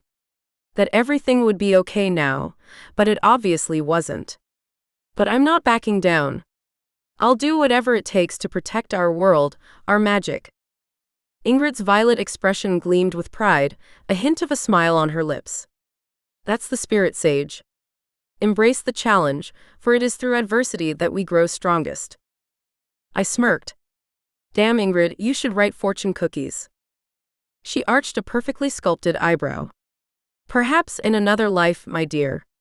But for now, we have work to do. As we walked back towards the heart of the town to rejoin the celebration, I realized that everything was about to change. My intuition was sparking, telling me that the world was shifting beneath my feet. So what's our next move? I asked, glancing over at Ingrid as we walked. Please tell me it involves kicking some serious ass. Ingrid chuckled, a rare sound that made me feel like I'd just won the lottery. All in good time, Sage. First, we must gather information and then strengthen our defenses. Then when the moment is right, we strike. Tenebris, the evil spirit that had threatened to tear our community apart, was gone, but it was just the beginning of a larger threat. Ingrid's warning echoed in my mind, a reminder that there would always be new dangers lurking around the corner. Change could be scary as hell, but it could also be exhilarating. It was a chance to grow, to learn, to become stronger than I ever thought possible. The sounds of laughter and music grew louder as we got closer to the celebrations. I found myself smiling in spite of a new impending danger. Whatever the future held, I knew I wouldn't be facing it alone. I had my friends, my mentor, and my sassy black cat. What else could a young witch like me need?